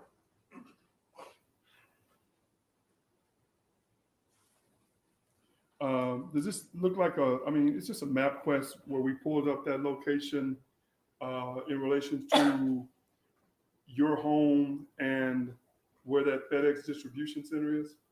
Yes, sir. Will this assist you in testifying to the members of the jury the route that you recall y'all taking that day? It does, yes. All right. Judge Alloff was marked as defense exhibit number 11 and defense 12.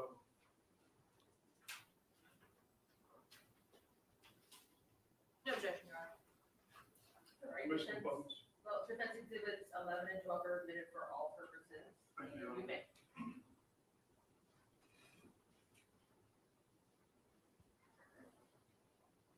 Now, just so members of the jury know, we're saying your house would have been somewhere up in here, right? Yes, sir. And then y'all travel to Hudson's here. Yes, sir. All right. Now, do you recall when y'all got on 45, what exit were y'all supposed to take? I don't know the number, but it's like Dowdy Ferry. Ms. Shea was marked as defense 13. Defense 12, I'm sorry. And is this Dowdy Ferry here? Yes, sir. And just so the members of the jury know, when you come out 45, you loop and come in this area here, that's where the distribution center is. Yes, it's someplace back in there. It's sort of like off. All right. So at some point when y'all are trying to get to the distribution center, do y'all miss the turn at Dowdy Ferry? Yes, we did. And where did y'all end up having to turn around at? I think it was like Wintergreen. Okay. So would Wintergreen be in this area here, or is it East Wintergreen? Yes. So you come further down 45 South, exit is 273, and then y'all would loop back around, right? Yes, sir. And go back up till you get to the distribution center, right? Yes, sir. Okay. And this is basically what we see here, right? Going back up to the distribution center in this area. Yes, sir. All right. As far as the towers that they showed, that you saw the state show, if you were in that area, would that explain why your phones were pinging in that area? I would assume so. Did you go to Wilmer that day? No. Other than going to that Wintergreen 45 and looping back up to go to the distribution center, did you ever go to, what is it? I think it was 3600 Post Oak and drop a body off? No, sir. I do want to talk to you a little bit more about the distribution center so the members of the jury will understand. Again, this is a huge distribution center, right? Yes, it's And when you- extremely large. When y'all get there, do you have trouble finding somewhere to park? Nina did have trouble finding some place to park. There's a lot of folks that come and go from there. All right, and as far as that, was she trying to find somewhere to park up close at first? She was, because obviously, like, we generally do things together, but like I'm not walking any distance at all, so that's not happening. So at some point she parked, tried to go in, or went in, right? Because you didn't go in. No, Okay. At some point, is she able to pick up the package? she went in, but I think we might have been late. I'm not sure, but she didn't get the package. Okay. After y'all leave that distribution center, what do y'all do? We went back home. Did she subsequently find a way to get her package? I'm assuming she did. Like, I don't know for sure, but I'm assuming she did, or managed to get the documents another way. Okay. At any time while y'all were in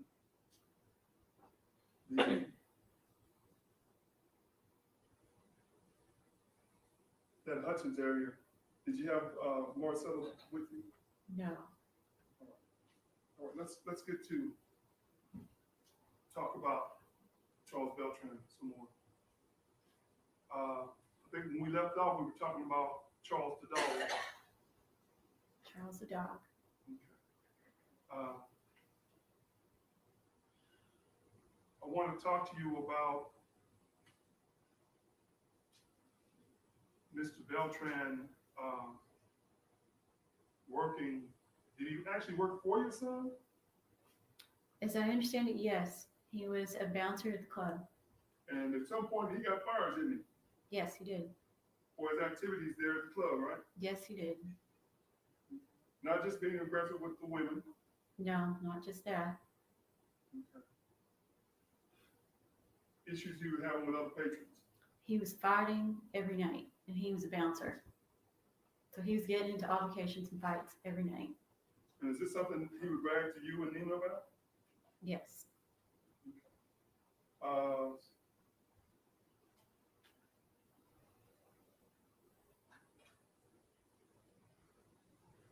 When you met him, did you know he had a felony conviction? No, I didn't actually. I didn't know what kind of convictions he had. He said that he had just gotten out of a halfway house. What about the Santa Marta? Where did he say he got Santa Marta from? He did talk to me about Santa Muerta and said that he had learned about it while he was in jail, and then he practiced. So he practiced the religion. All right, and so the altar that we see in your home in Mesquite belonged to him, correct? It did. In fact, it's in the same, was that in his room or in the one of the other rooms? It's in the closet in his room from the picture. And while we're on it, let's talk about Pennsylvania and this altar that's supposed to be in Pennsylvania. Can you explain to the members of the jury what that was all about? Yes, I'd be happy to. We listed this house for sale. Nina, being an attorney, had documents from private clients that she had that we had in a hall closet. It's a locked entryway closet, and there was a lock on it for a reason. The paperwork and things that we had there were client attorney privileged. We didn't want that information out while the house was being shown. Her husband, Bill, had kind of a weird sense of humor. So in this closet, there was like a Halloween skeleton that's full size, like human size. And he had put, because they were Mormon, a Mormon religious like piece of clothing on it. It's like a long white robe, but it was bundled up and like on the floor of the closet. It's not anything else. So it was just a bunch of stuff and storage that we had in there that we kept locked, including paperwork that we didn't want shown to people coming to look at the house. Well, you heard the neighbor from Pennsylvania said y'all were kneeling to it, praying to it. Remember that? I remember her saying that, and I also have no concept why she would have said it. We never did that. Did that skeleton have anything to do with Santa Marta? Absolutely not.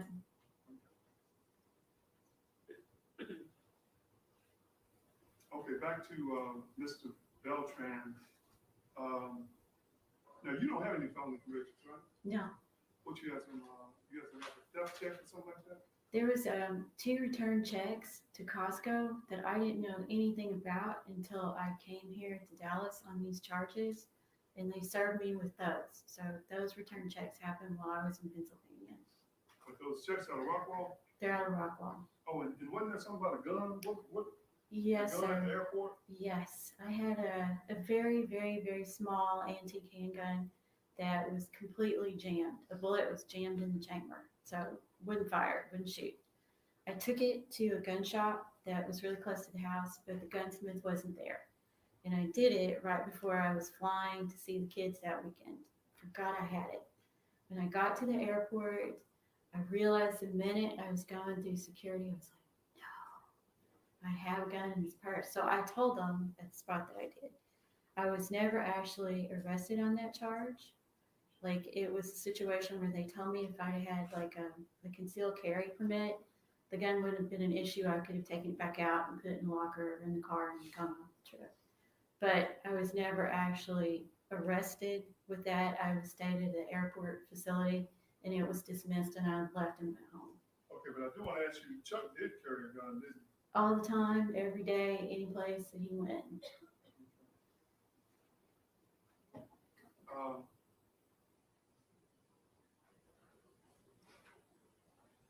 I want to talk to, when did he actually move in with you? He moved in August whenever the children moved out to the house in Florida. And I say moved in with you, I mean, you're not the only person he lived with, right? No, I mean, you knew he had an apartment, right? absolutely. Or an apartment that he also stayed with some other women. Absolutely. He stayed in a couple of different locations with women, I believe. But particularly one woman, this Carmen, right? As I understood it, yes. And it wasn't just Carmen, there was other women at that place too. Yes, from what I understood. So he moves in, you buy him all that studio equipment. Yes, That's true. absolutely. He sets up a studio in your house. He does. And is he working at first? He did. He was extremely devoted to it. He kept a whiteboard on the wall. He had scheduled songs that he was doing, scheduled recording times. He had someone coming over to help him produce. So he was actually doing what he was supposed to do. He was trying to create music to actually put on iTunes and make money off of it. And were you investing in that? Yes, The video that I forced the jury to watch, did you pay for that? yes, I did. That video and the way he's acting on that video, is that Chuck? Yes, it is. All the time. That's not a show, right? That's No. who he really is, isn't it? That really is him.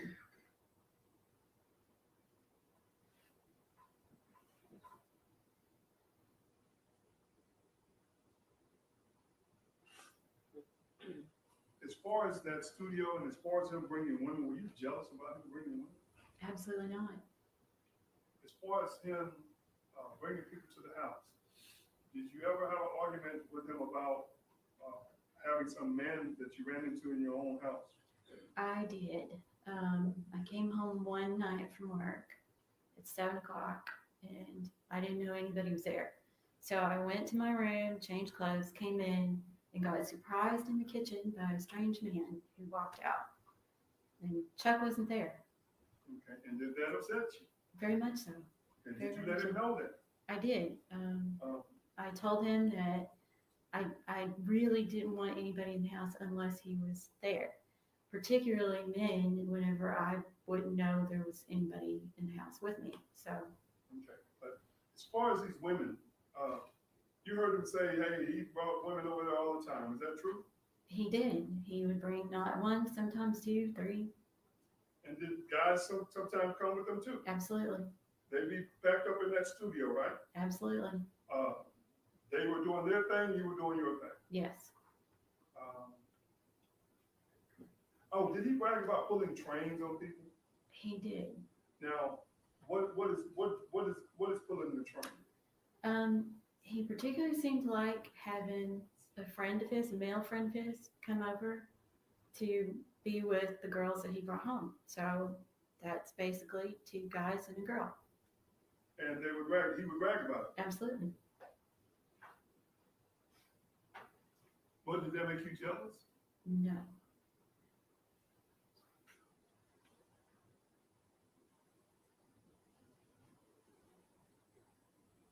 I want to fast forward to the early morning hours of October 5th of 2020.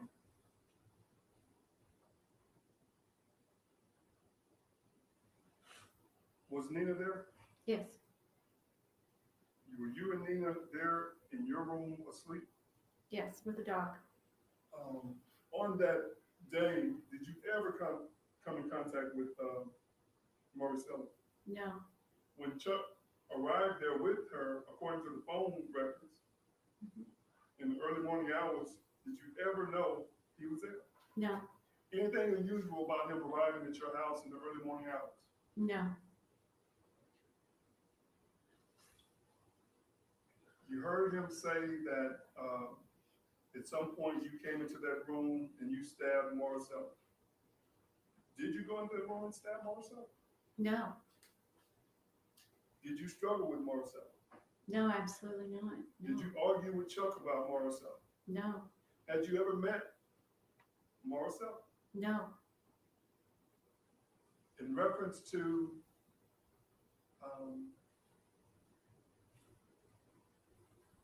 this whole Chuck Marcella ordeal, how did you find out about it? I found out about it whenever the FBI agent showed up and called me on the phone. Okay, now before that,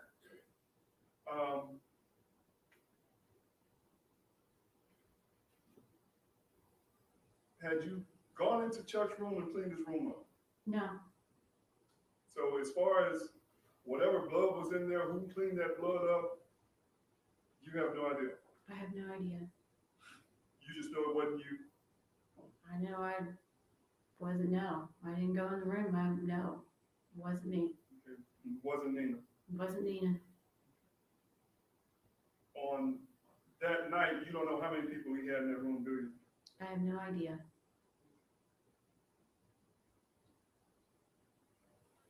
The next morning, did you ever come in contact with Marcella? No, Did you come in contact with Chuck? no. At some point,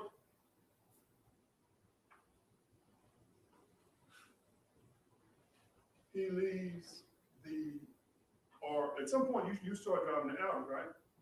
Yes. Because on the night of October the 5th, or the early morning hours of October the 5th, who's in the Audi? Chuck. That next day, who was in the Audi? Chuck.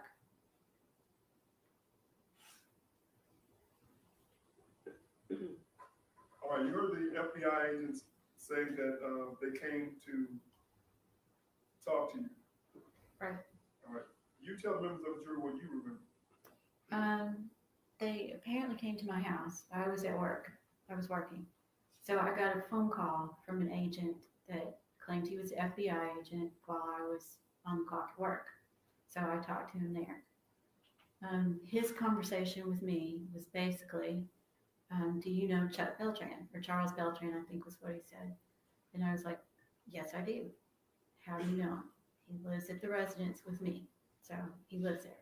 Now, let me stop you there. Up to this point, do you know anything about some missing girl from Seattle? No, You know anything about Charles Beltran being the last person seen with Marcel? no, I had no clue. All right, then what happened? So I told him who he was, that he lived there. The agent didn't go into a whole lot of detail. He said something to the effect that he was the last person seen with a girl who was missing. And that was pretty much the gist of it. He asked me the last time I had seen him, which I think I told him it had been about 2 weeks, because at that point it kind of had been that long. So he asked me that. He told me when I spoke to him to let him know that he was looking for him, which I did promptly. I told him that. So after you talked to the agent, you immediately called him. I called him. I said there was a FBI agent that showed up at the house who called me and said that he's looking for you. Here's who it is. That's pretty much what was said. Okay. Did Charles go into detail about Marcel at that time? No, he did not elaborate. He didn't say anything else about it. He was like, okay, he took the number supposedly, and that was that. Did he seem worried at all? No, not even a little. Not a concern in the world No, that the FBI were looking for him? no. I do want to kind of backtrack. At some point, we talked about Beltran, Charles being in the car on October the 5th. At some point, did you drop Nina off at the airport in that vehicle? Yes, How did that take place? I think her flight left on that Wednesday. And whenever I got up to take her to the airport, and then I was going back to work that day because I hadn't worked Monday or Tuesday.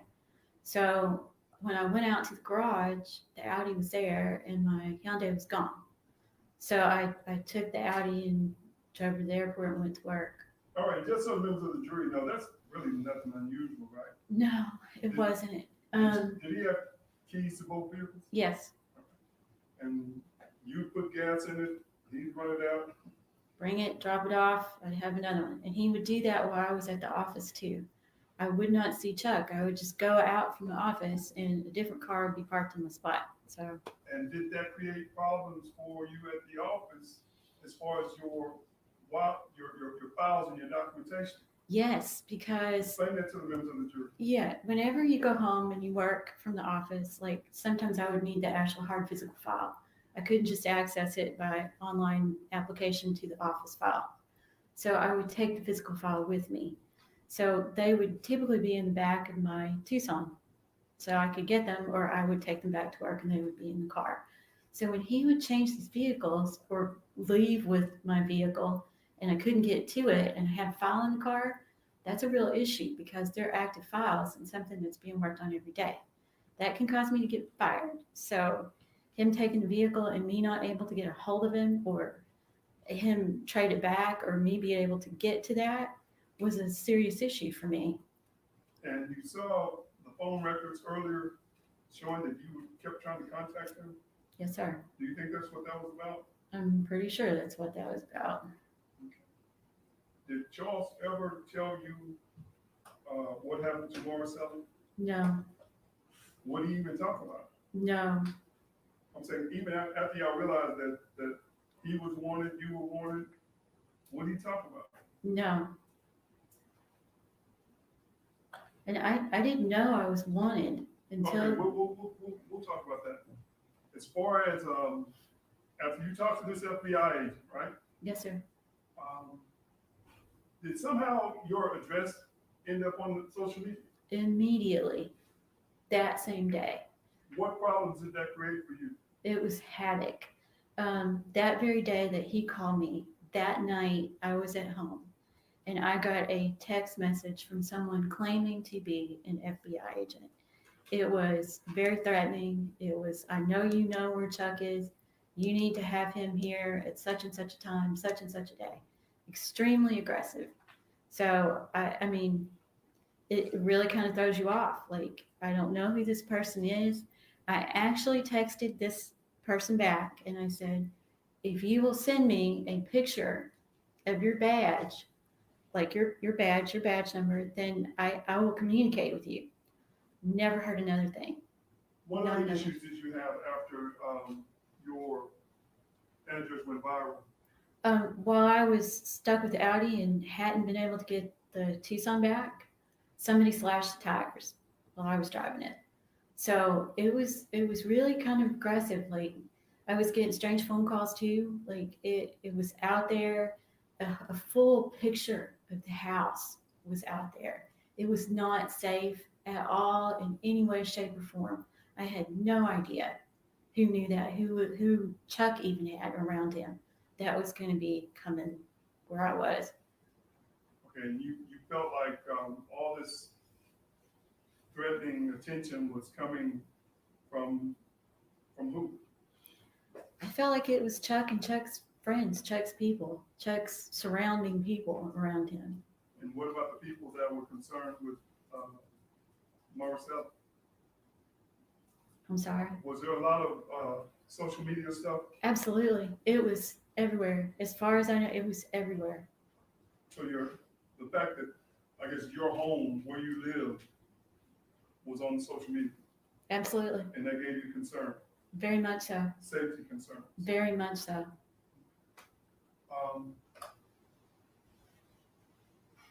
At some point, will you tell the members of the jury why you quit your job and went to Florida?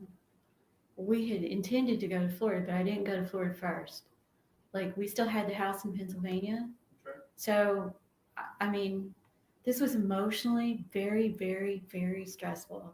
Having my house out there, having people contacting me, the tires being slashed, I'm by myself in Texas. Like I'm still like my legs are a nightmare and a disaster. Like I'm still trying to recover. It was awful trying to be here by myself and deal with that. Okay, so did you end up going to Pennsylvania where Nina was? I did. Nina and I had already planned that in January of that next year that we were going to move to the same location anyway. Like it depended on how the house sold as to whether we would go into Pennsylvania or to Florida. Well, But you it was saw the a state picture. had a document saying you had just signed a lease. I did What sign was the that lease because I wasn't leaving until January and the lease was up on October the 1st. I didn't want to move furniture or do any of that. So signing the lease was the best solution.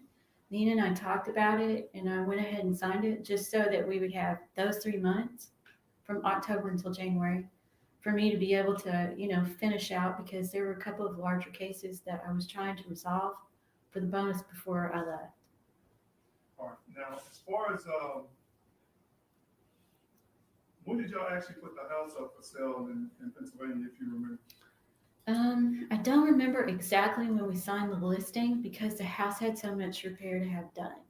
Like, we borrowed the money around, I'm How gonna much say, money did y'all borrow? 100,000 And that was for repairs on the house. for repairs on the house. It needed a new roof, it needed a new foundation, and it needed a whole new deck on the back.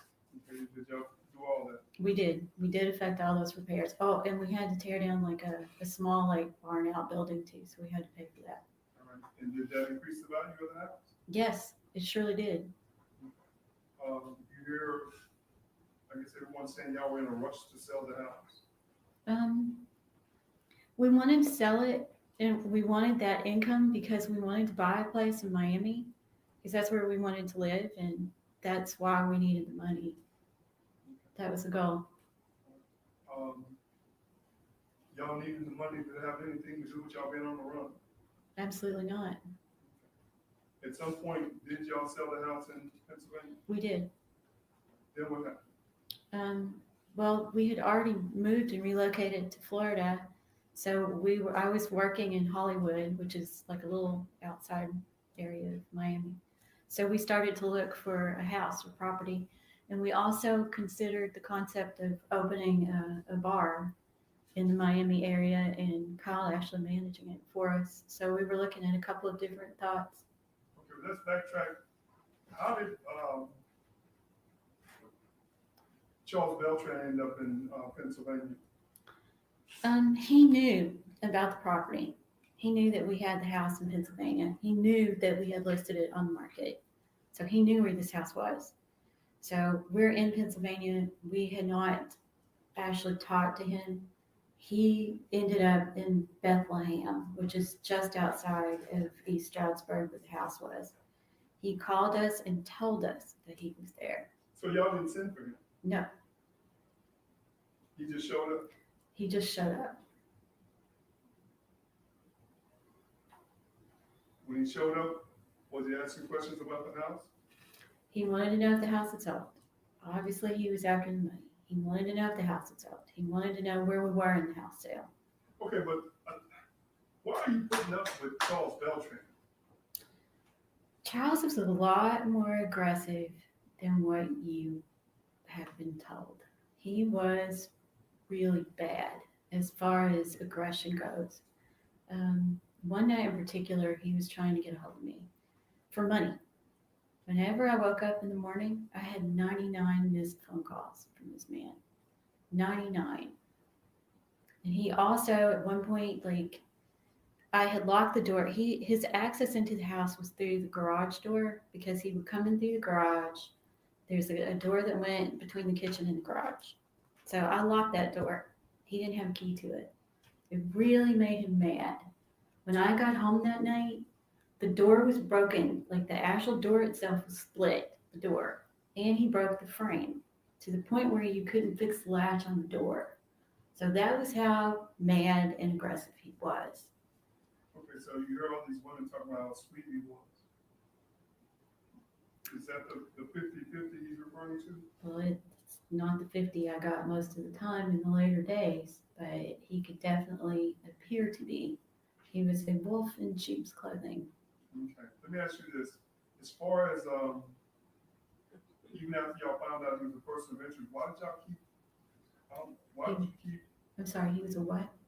after you found out, when did you find out he was a person of interest that the police wanted to talk to? On that 13th, a phone call from the FBI. Okay, all right. Okay, at some point y'all go to Miami. Mhm. Does he end up in Miami? He did end up in Miami, yes. He pretty much, we had to go get him in Mexico. So when we came back from Mexico, Nina and I were already in between the move because we were in a contract on the house in Pennsylvania. Okay, let's talk about Mexico. Why did y'all go to Mexico? Was that y'all's idea or his? His. Chuck wanted to go to Mexico. Chuck wants something, y'all make it happen. We made it happen because I didn't trust that I would not end up like Miss Botello and Nina, like both of us, or our families for that matter. So you did what Chuck asked you to do. Absolutely. At some point, I want to go ahead and talk about when y'all find out, well, when Nina gets arrested. Y'all already set up in Florida, right? Yes. You already got your business plan, trying to relocate. Yes.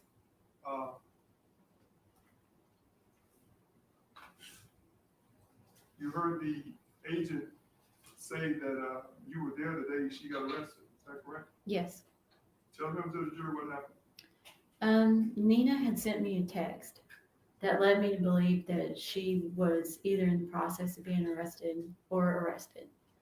My concern was us being able to have enough time for me to get an attorneys lined up for us to be able to get something prepared before both of us were arrested, and likely not to be able to do that. And is that what you did? That's exactly what I did. You got out of there. Yes, And eventually you got arrested. I did. When you got arrested, you saw the video, right? I did. Were you on the phone with a lawyer? At that time, it sure was. In fact, this lawyer right here. Yes.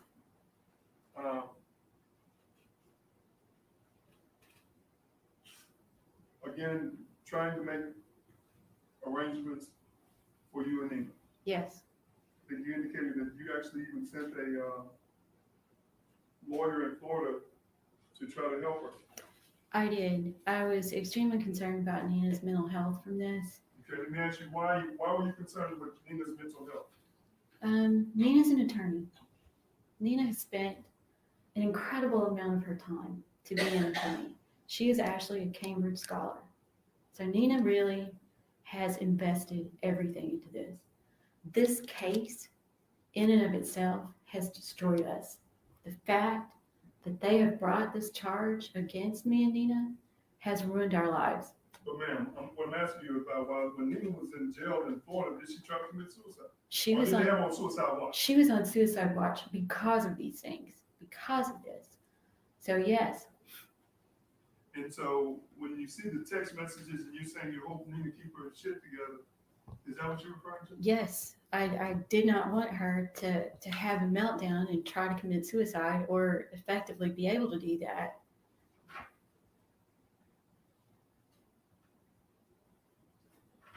And I wanted her to have the knowledge that, you know, it's okay. I've got defense lined up for us. I've got things started.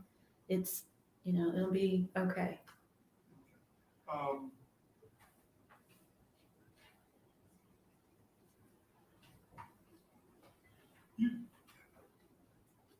I just don't want to make sure I don't forget, because these girls that were at the apartment that Chuck also resided at,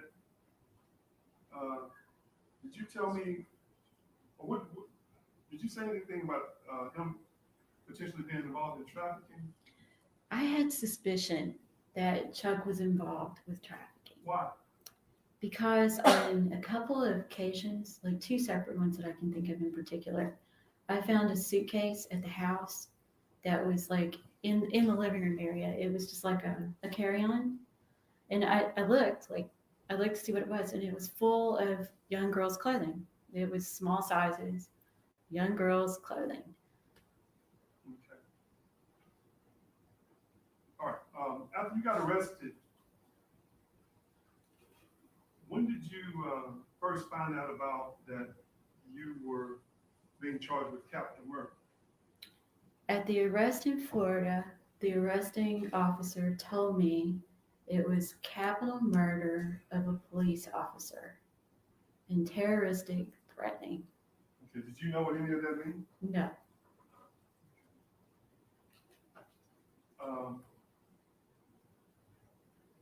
At some point, were you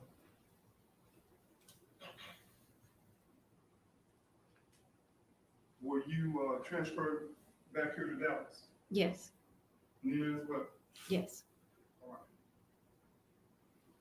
you're being held on a capital murder warrant. Yes. At that time, as far as, Mrs. Patello's, disappearance, did you know that they were alleging that you stabbed her? No. Not until I got here to Texas. That's the first time you found out that they were alleging, that Charles was alleging that you stabbed Mrs. Patello. Yes. Did you stab Maurice? Absolutely not. Did you have any reason to stab Maurice? Absolutely not. Did you have some anger crazed breakdown because you were so obsessed with Charles? Absolutely not.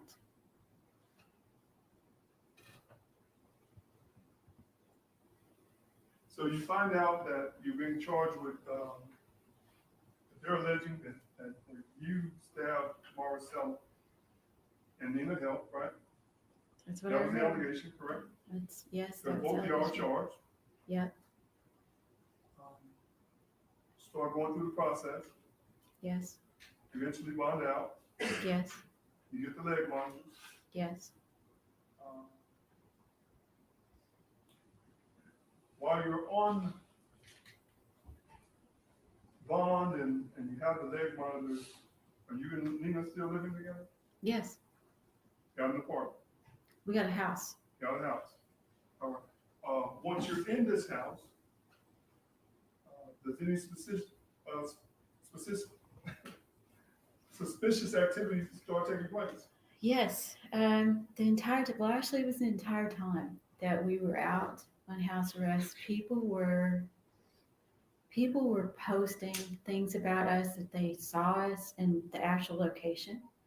Like people were following us. People were paying attention to where we're going. So we were constantly underneath some kind of scrutiny by social media, by people who were following the case. Like we never had any rest from that. They were always. In fact, it got so bad, did y'all actually try to do a cease and desist? We did. We absolutely did. Tell the jury what that means. A cease and desist is whenever you send a notification that they must cease and desist from publishing or doing anything against you or in your name because it was absolutely not correct or true. It was just made up things that were so derogatory, it was affecting everything. So we did do a cease and desist on it. And did you feel as though it was putting you in danger? Absolutely. Were No you question. Yes. And then as far as the, what I'm getting at is, at some point y'all got those monitors. We did. Tell them to the jury why.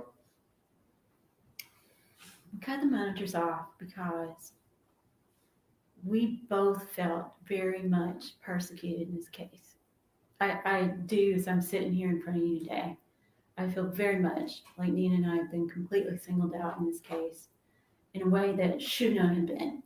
Like you consider, I was 57 years old when this incident happened.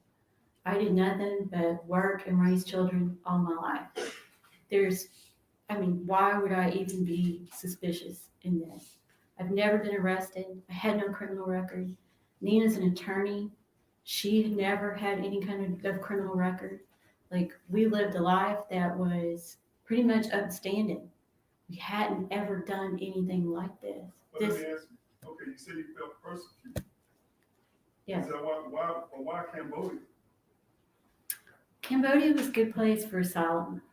Cambodia was a good place for us to find a new life, for us to live, for us not to have these situations. We looked at it. We looked at citizenship.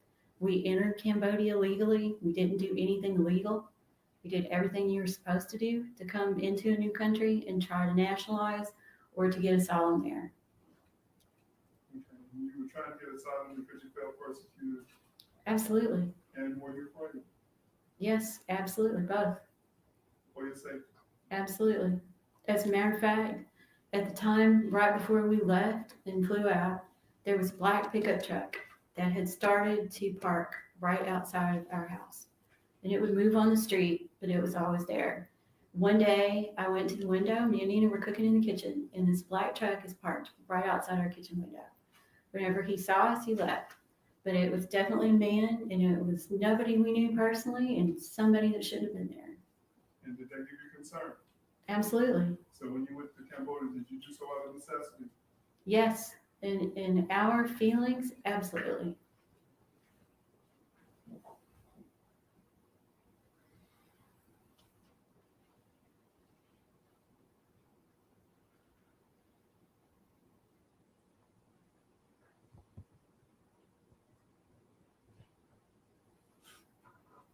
Oh, and while you were on the leg monitor, I mean, you were trying to work, weren't you?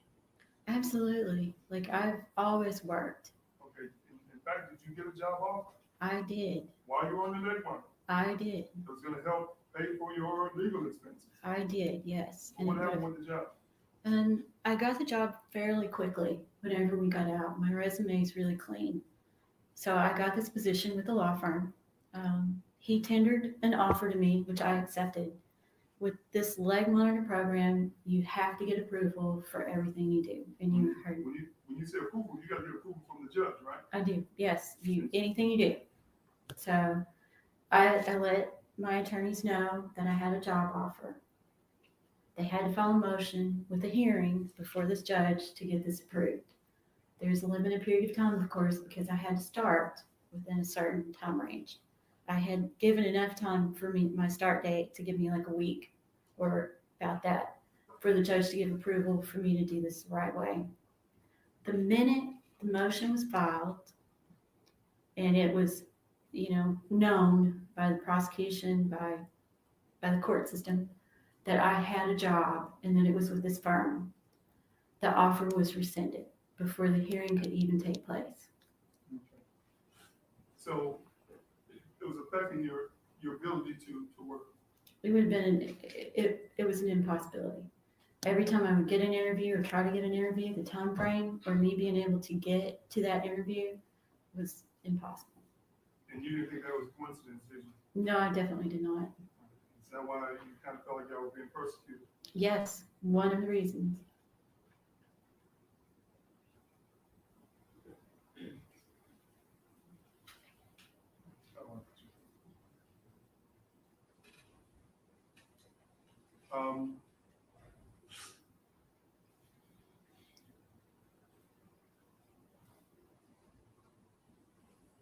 As far as, I did want to.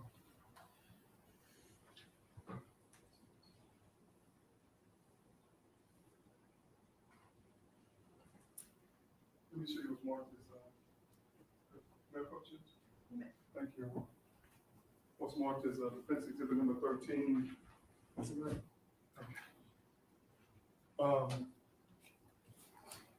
Is that Charles Beltran? It is. And is that the Santa Marta case that he had? Yes. And does this photo have significance to you? Yeah, I mean, it's pretty much an indicator that he and his people are watching. Judge Alford was marked as defense 13. No objection, Your Honor. Permission to publish. Defendant's exhibit 13 is admitted for all purposes, and yes, you may publish.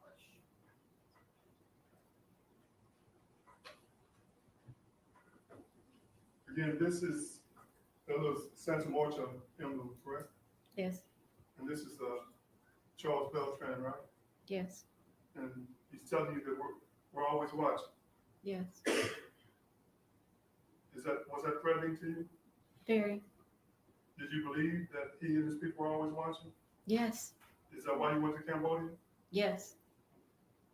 Is that why you continue to send him money, Yes. to stay in contact with him? Yes.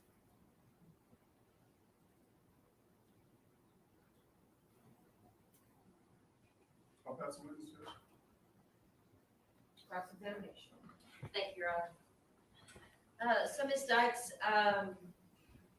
you said you've been a paralegal for how long? 33 years. 33 years, and all in negotiations, right? No, not all in negotiation. I've done personal injury. I'm primarily a litigation paralegal, so negotiation is not something I've always done. Well, you did negotiations here in Dallas, didn't you? I did for part of the time that I was with that firm. And you're no stranger to the courtroom. I mean, you know how things work. You've been in a courtroom in your job for a long time. Is that right? Yes, And the soft-spoken Ms. Dykes that you are today, I mean, as far as negotiation, you're negotiating big cases. These aren't like little baby cases. I mean, these are important things, right? technically, I didn't negotiate the big cases. I worked the big cases as far as litigation aspects go. Okay, but you're talking to attorneys, you're talking to other negotiators, you're talking to companies about, their money and things like that. Is that right? Yes, And you have to be fairly strong in your negotiations to get the job done. And you did get the job done, didn't you? you have to know the files. And you have to be strong in your negotiations to get the job done, right? You can't just fall over at the first offer and say, okay, I give up, right? I You think- have to know what you're doing and you have to be strong. I think you have to be clear and concise. Okay. And as far as, again, you know enough about the legal field, you know enough about, what goes on in a courtroom to kind of understand some of the procedures, right? I do. Okay. So just a minute. I mean, you mentioned all these threatening things, and you were advised if there was anything that went wrong or anything else like that, you could either talk to Julian LaPierre, your ELN person, and you could talk to the judge about what was going on. And you never did that, did you? No, Okay, so you never told him about any of these issues that you had going on supposedly during your time on ELN, right? You're a smart enough woman to know you could have told them any of that, and they would have done whatever they could to make you feel better, right? which issues are you speaking of? I'm talking particularly? about this truck that's outside. I'm talking about the people supposedly harassing you. You could have talked to the judge about that, right? I feel that would have probably been ineffective. But you didn't try, did you? No, And you didn't tell Ms. LaPierre about any of that, did you? no, she knew about the work problems. And that was it, right? That was the only problem that you really talked to her about, right? Yes, And you're making this jury believe, I think, that you think the prosecution has something to do with you not getting the job, right? I do believe that. Okay, you understand, Ms. Dykes, we don't have that kind of time. I mean, if you don't know that, we don't have that kind of time. I don't know what kind of time you have and you don't, ma'am, honestly. Now, as far as Ms. LaPierre is concerned, she was here earlier. Your counsel had a opportunity to ask her questions about that situation, didn't he? He did. Okay. And Ms. LaPierre, she didn't say anything about notifying or having to notify the prosecution or the court at every request that you make, right? She did go over what you can and can't do while you're on ELN. She also did, I believe, testify to the fact that you had to have approval to work. Now, I'm looking through all this stuff here, and you were talking about all these people that are harassing you and causing problems, and even before, back in 2020, before this incident happened, all these terrible things that happened to you, and I can't seem to find a police report where you reported this stuff. You Right. didn't do that, did you? Where I reported what? These problems that you were having, these people that are harassing you, these calls that you're getting. You didn't report any of that to the police, did you? To be frank, ma'am, I don't trust police at this point in my life. Well, at that time, you had no reason to, did you? In 20, Before you even knew that there was that the police were looking for you and trying to contact you, you had no reason to distrust police at that time. the incidents that we're speaking of started to happen when the FBI agent showed up at the door on 10/13. And there was nothing about that contact that would make you distrust police at that time, was it? At the time that they were there, At the time that the FBI contacted you on October 15th, you had no reason to distrust police, did the you? text that night that I got from the gentleman claiming to be an FBI officer is pretty alarming. If he was an FBI officer, which I have no idea of knowing whether he was or not, that makes you start to distrust. Well, he's just stated on direct that you asked for a picture of his badge and he didn't send you one. He And didn't, so at that point, I mean, you knew he wasn't legit, right? not really, like the Okay, fact I that he, mean, Taylor Page rang your doorbell, stood in front of the Ring camera. You've seen that. That's how Ring cameras work. When the doorbell rings, you have an app on your phone and you can see that video, right? no, I never saw the ad, I never Now I'm saw. asking you, is that how anything. the Ring camera works? I didn't have the app and it was Chuck's Ring camera, so I didn't have any of that. So, speaking of Chuck, you mentioned, I mean, you made it a point right off the bat to talk about how violent he was.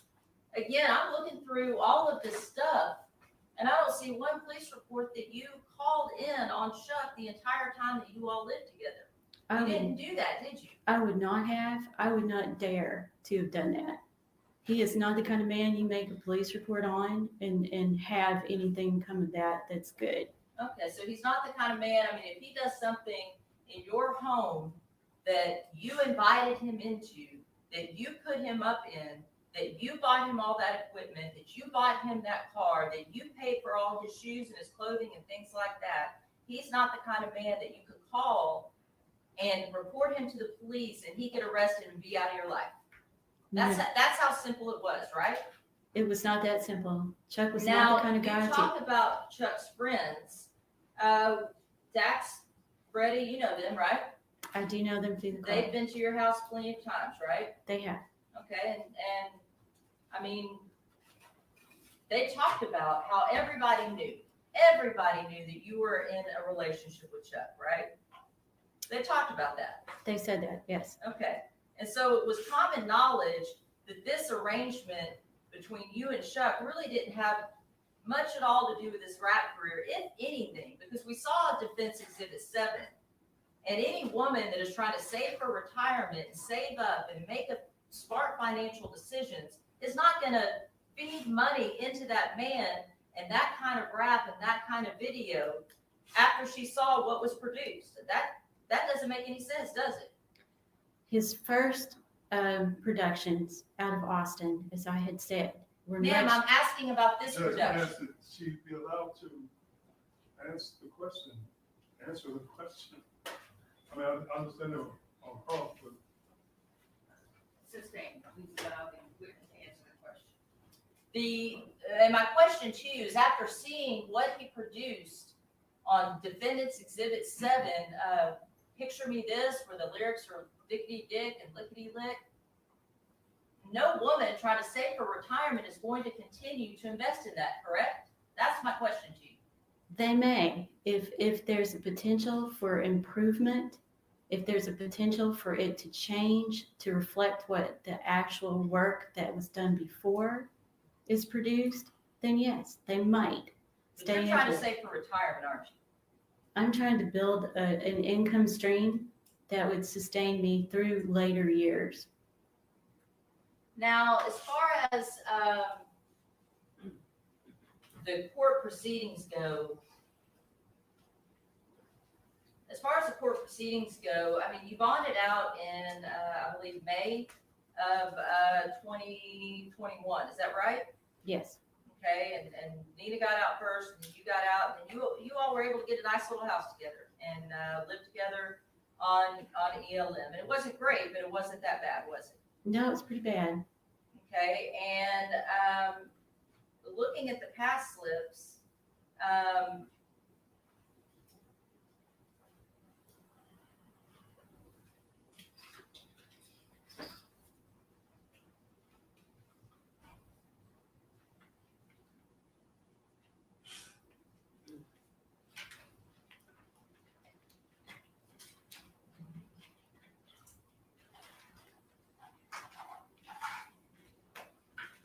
just a minute, Your Honor, I apologize.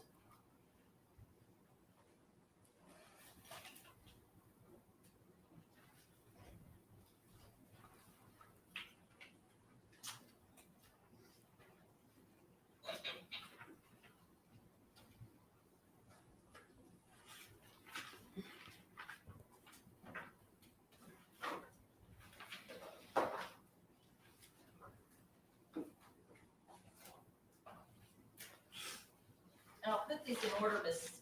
Dykes, but looking at the pass slips, the very first time, Your Honor, may I approach? You may. Just refresh your recollection of that. I'm showing what's been marked states 398 through 402, and it starts with 402. That's your signature right there. Is that correct? Yes. If you'll just look through each of those, and do those look like the pass slips in your case from the time you bought it out to the time you started Cambodia?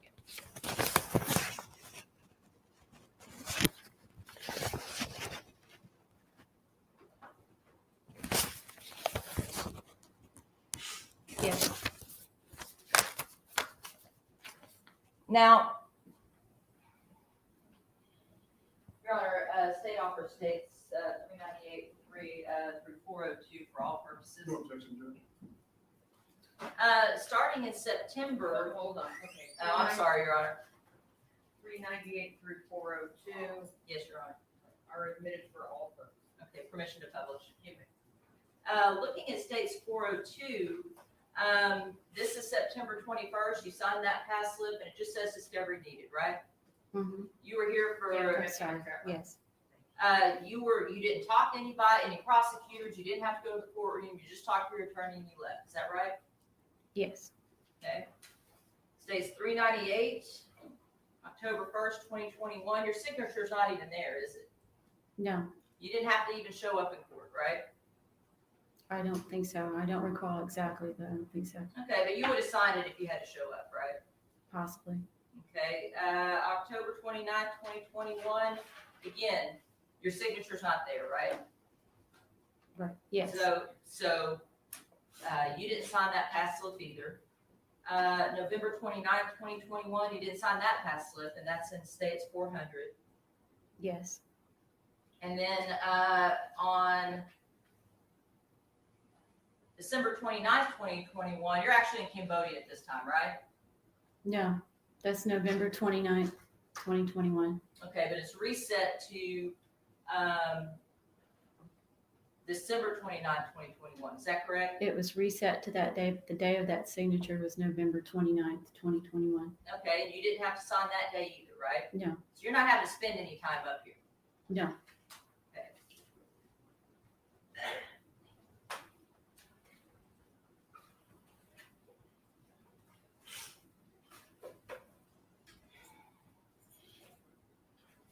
Chuck has a lot of tattoos, doesn't he? Yes. In fact, the one that's right there on your wrist, if you'll show that to the jury, please. Your Honor, may Ms. Dykes stand up and present her tattoo to the jury. Well, she may stand up where she is. Okay, show her tattoo. And we're talking about the one right there on your wrist, right? Mhm. This one right there. Right. You're aware that Chuck has that same tattoo, doesn't he? He does. Yes, he does. Okay. So you are a 57-year-old woman investing in a rapper's career. You don't have any personal relationship at all, but you get a matching tattoo. The tattoo is actually the logo for the business that I started for him that I'm invested in, Math Class. That's what the tattoo is. And it's the logo for that.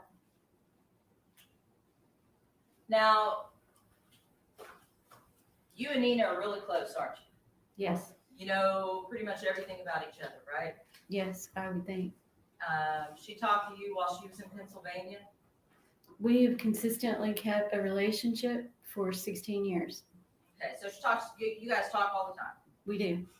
Now, you mentioned that Bill didn't live there, but if Bill didn't live in Pennsylvania, why is he keeping Halloween decorations there? That doesn't make any sense, does it? No, that's not exactly what I said. They had a house together in Staten Island where they actually resided.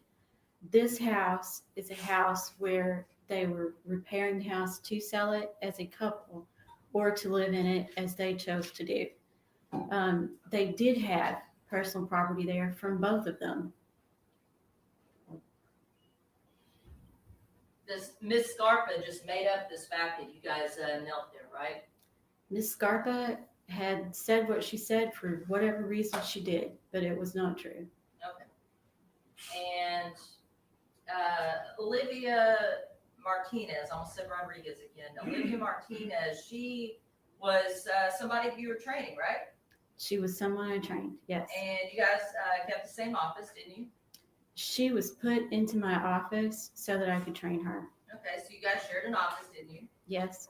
And as anybody that shares an office, you guys get in personal conversations, right? Olivia liked to listen to my phone calls. As far as personal conversations go, Objection, no. non-responsive, Your Honor. If you could sustain, you need to listen to the specific question and answer that specific question if you can. If you don't know, then just say you don't know. You may proceed. Thank you. Ms. Dykes, being in the same office with someone, you get in some personal conversations, don't you? Not always, no.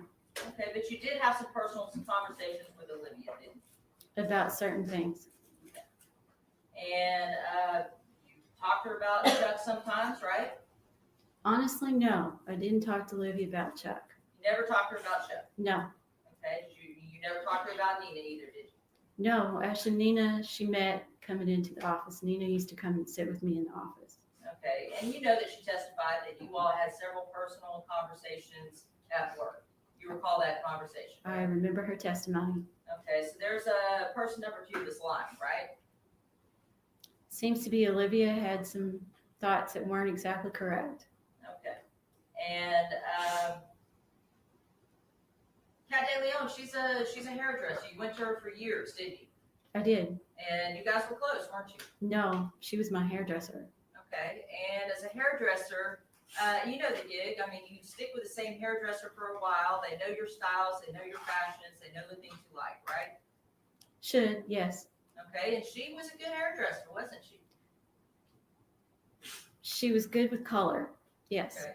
And she was good with cuts too, wasn't she? Not so much, Then why'd she keep going? because she was good with color. Okay. But she still cut her hair too, didn't she? She did, yes. Okay. And she was so good that you took Chelsea there too, didn't you? Yes. Okay. You didn't have any personal conversations with Kat either, did you?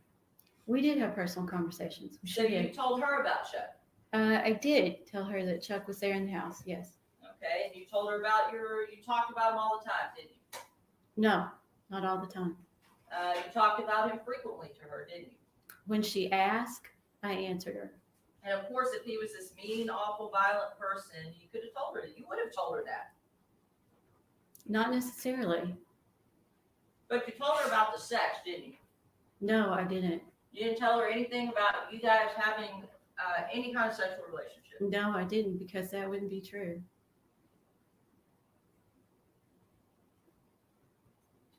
Nina spent quite a bit of time after Bill died in Pennsylvania by herself, right? I don't remember exactly how long she was there. She first, when Bill died, she was in Pennsylvania. Yes. Okay, so that was November. You guys actually started taking trips and things together on a fairly regular basis in maybe the summer of 2019. Does that sound about right? No, I think that's too soon. October 2019? Yeah, probably.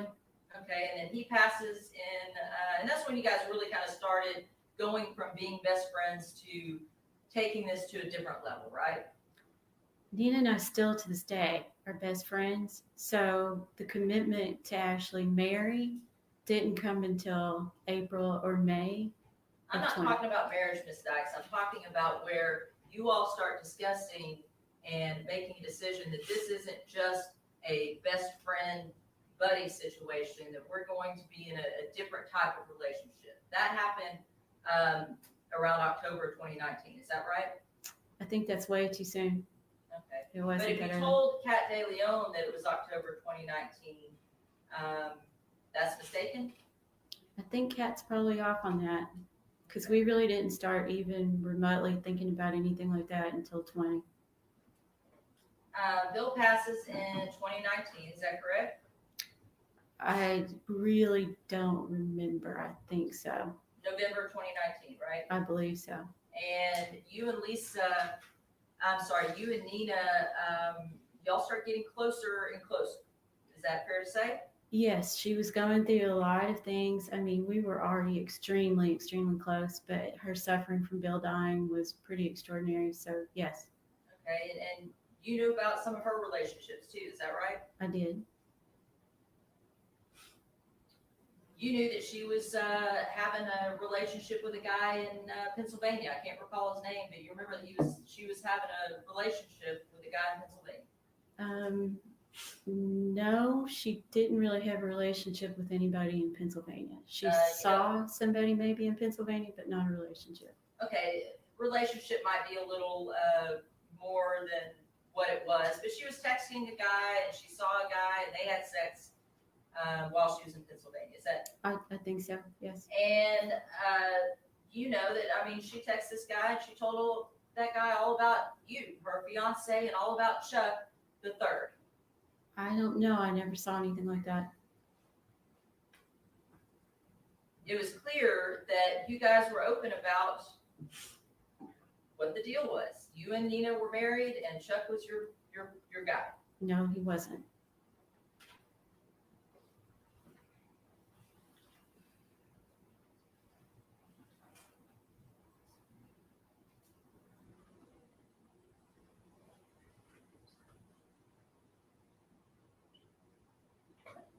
Now, as far as Kyle's concerned, Kyle lives here in Dallas, doesn't he? Yes, And he was I guess, manager of the bar. Is he that was. right? Yes, On premise. yes, And he actually hired Chuck. Is that right? yes. And Dax also worked there. Is that correct? Dax was working as a bouncer at that time. And Chuck was a doorman. Yeah, well, he was a bouncer too. They were both working the same position. That's how you met Chuck, through your son Kyle. Is that correct? Yes, You mentioned to the jury that Chuck got, and Kyle cares a whole lot about you, doesn't he? I believe so. Yes, he's I mean, my you son. guys still to this day, you all talk all the time, right? We do. And he'll pretty much do anything for you. Is that correct? I don't know. I haven't got any new clothes for court yet, so I can't really say that. No. Well, that's because he'd have to appear here in the court building to get you those clothes, right? That's not true. I mean, you told him to stay away, didn't you? No, You didn't tell him to stay away? no. Well, I have not wanted him to be up here because of the risk for him and the danger of being around all these people.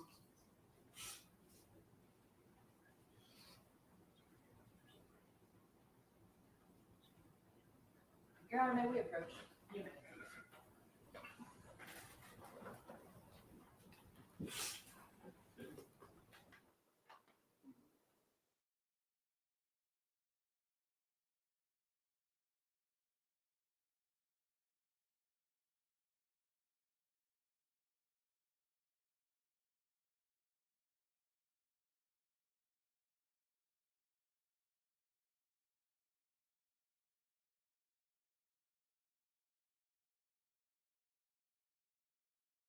Unwrap good vibes with Brazilian-inspired beauty from Sol de Janeiro.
Okay, I stepped away. Has anyone there? Oh, you two guys are still there. I've been walking around doing stuff, so I've been listening while I walk around, but I haven't been paying too much attention. I might review it. That post. Nobody's put anything in the chat. All right, so I guess you guys are just listening in the background too, like I am. So we're all just kind of doing our thing. I don't know. But what was I gonna say? All right, I just wrote to my father. I have a Zoom call at 6, so I'm gonna have to. Well, it's actually not a Zoom call, a conference call. Oh, there.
Let's face it, scheduling meetings is Hard. That's why teams use Calendly to automate scheduling, book meetings faster, and drive more revenue so you can win more business with less work. Calendly, way more than a scheduling link.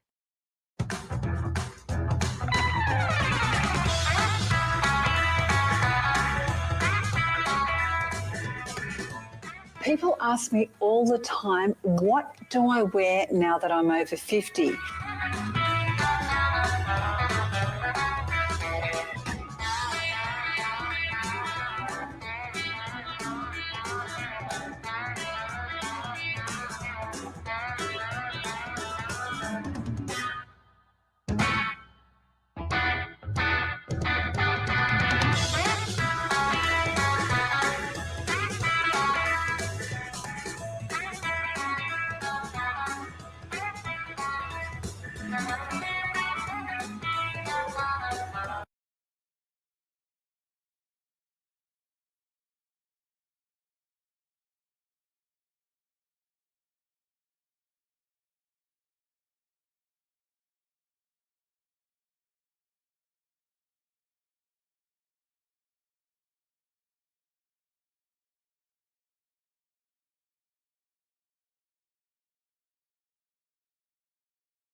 Okay, I don't know what's happening. I just pay attention to the people in the chat, and they're all saying, "Oh, what's happening? What's going on?" So we'll see. Seems like they've stepped away for a while. So let's see. Let me get rid of this junk mail. Look at all this is junk mail. We got 2 things that aren't junk mail. 3 things. Wow, this is kind of junk mail. All right. Junk. What a waste of paper.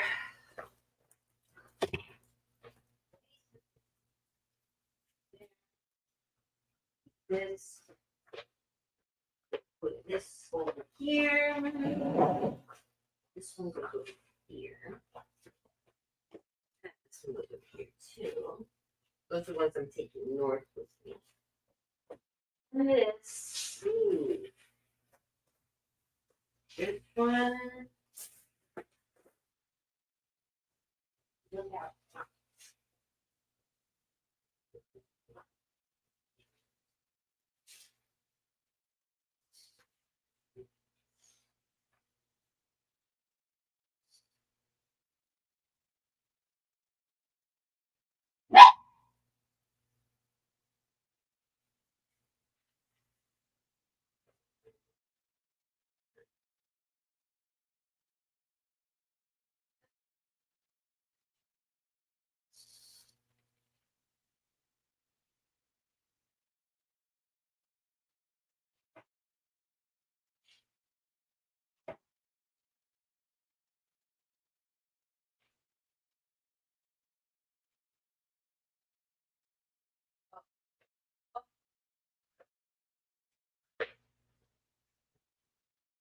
More junk mail. Oh my gosh, I forgot about this.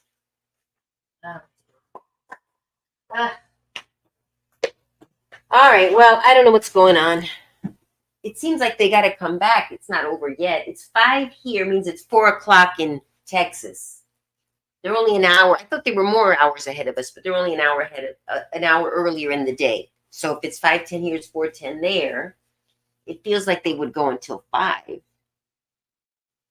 You know, start on a new witness, or I don't know what witness. I've been missing the last hour or so because I've been off doing stuff. Oh well. No comments in the chat. No one's there. You all just left it on and walked away. All right, well, I'll keep doing stuff. I'll check the chat every once in a while.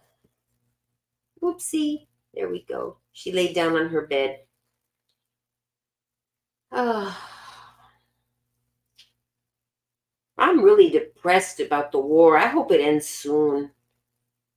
Over there in Gaza, Israel, and of course Ukraine, and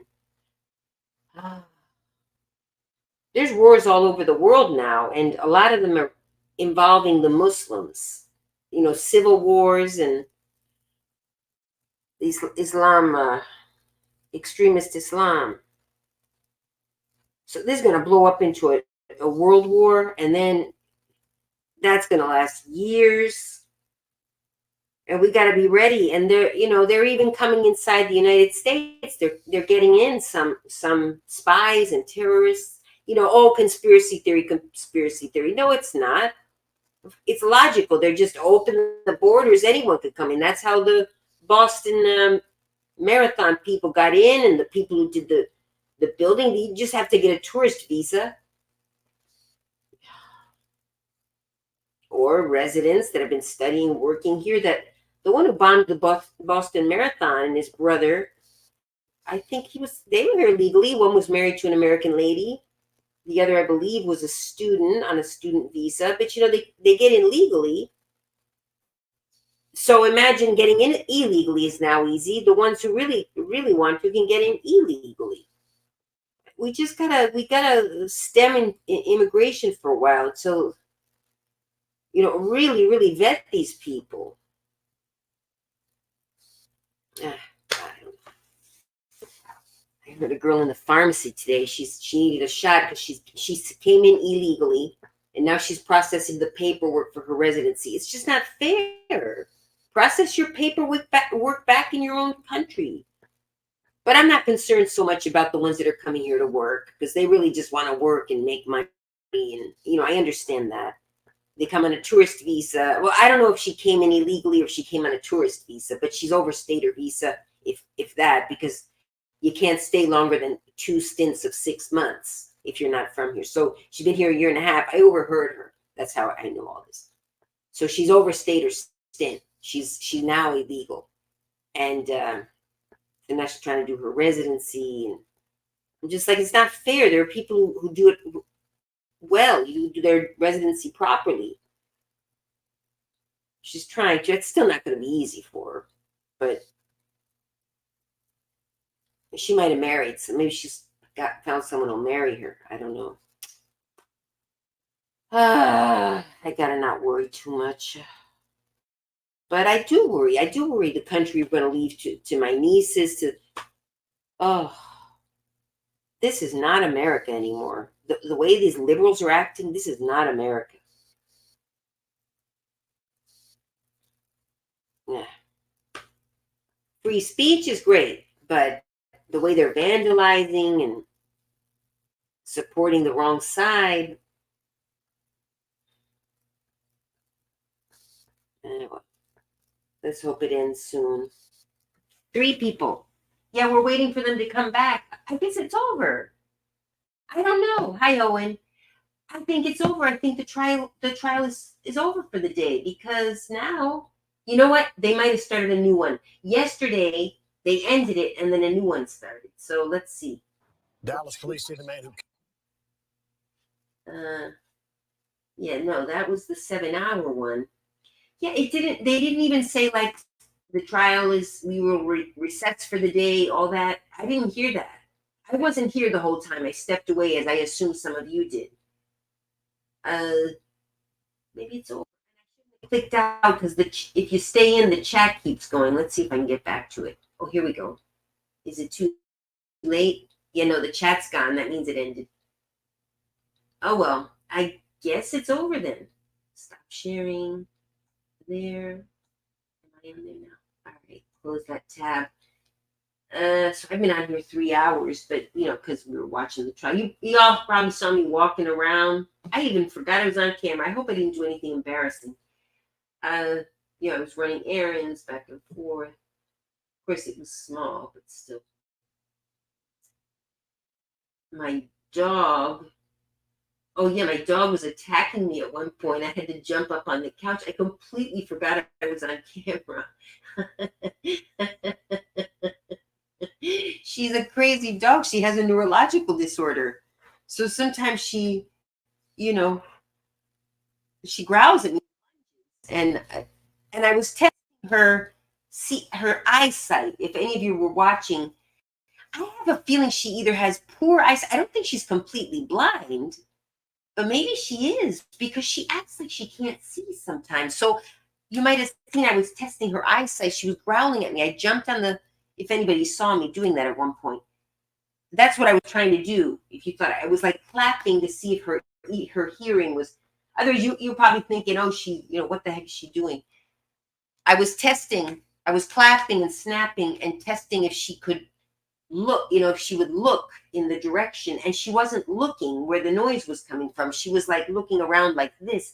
So, but I take her to the, vet, and they check everything, and they don't think there's anything wrong with her other than her neurological disorder, but her eyesight and all that, they appear to think it's normal, but maybe her pupils adjust, but it's somehow not getting to her brain properly. I don't know, but many times she acts like she can't see. Most of the time. Well, not always, no, because like when I took her to the park and she sees children, she does see. So I think she goes through bouts of temporary blindness, and I think she has trouble when there's very little lighting. That might be what it was. It was starting to get a little bit dark. Maybe that's it, because, I don't know. Yeah, interesting dog, but I love her. I'll just have to live with her as she is, but I have to be careful. I can't leave her alone with children. As cute as she is, she could bite someone. I feel horrible. I could play with her. She could play with children because she loves children. When she sees children, she gets so happy and she jumps as much as she can. And so, I don't want to deny her playing with children, but, and luckily anytime she's aggressive, she growls, and it's usually around food. And the other day she was playing with some children. I took her up to see my godson. He was playing with some kids, and oh, she was so happy. And she was enjoying it. But yeah, I would never leave her alone. And with an adult, I would warn them. She's extremely food aggressive. If she growls, she's serious. She will bite. It's not her trying to be tough. If you confront her, she's got the personality of a pit bull. She doesn't back down. But actually, I've heard pit bulls are very sweet. She's sweet a lot of times, and suddenly, but I was away to the trial and I missed all the good stuff. Yeah, I don't know. I mean, I could watch the rerun. I don't know what happened because all of a sudden I heard the talking stop. I was walking around doing my errands and stuff, but I like to listen, although I completely wasn't paying attention. And I completely forgot the camera was on. So, I should go back to that part. I'm gonna go back to that part where I was testing her hearing. Yeah, because at one point I completely forgot the camera was on, and I jumped on the couch because I was afraid of her. But I'd like to see what I did. I don't think I did anything embarrassing. It looked weird, but what could I do? You know how sometimes you scratch your nose or something, you forget people are watching. So that's what I'm worried about, if I did anything like that. But I don't think so. I don't know. Maybe like in the back of my head, I did realize the camera was on. I don't know. Anyway, it's the bad camera. It was small. But all right, guys, TMI. Now you all are going to go back and try to find that part. But all right. So, all right. I guess that's it. I'm going to hang up. It's been a long 3 hours. Nobody's going to watch this whole thing other than maybe some of you guys. But all right, I better go. Bye. See you. Well, let me just one last check, see if it's back on. Because yesterday I said bye, and then it turned out the trial had continued. So let me, now that I've been blabbing, maybe they've had time to get back on. So what was that? The live stream, it's on Fox, but that's not it. Yeah, I don't think so. That's it. Oh, go there. Live. Nope, it's over. Yeah, they would have come back on by now. So, all right, I'm going to go then. Bye, everyone. You were doing in your house. Oh, the good stuff. Well, I guess you guys could watch. I'm going to go through and make sure I didn't do anything embarrassing, but maybe you guys will catch it and download it in time, and then I'm screwed. I shouldn't have told you.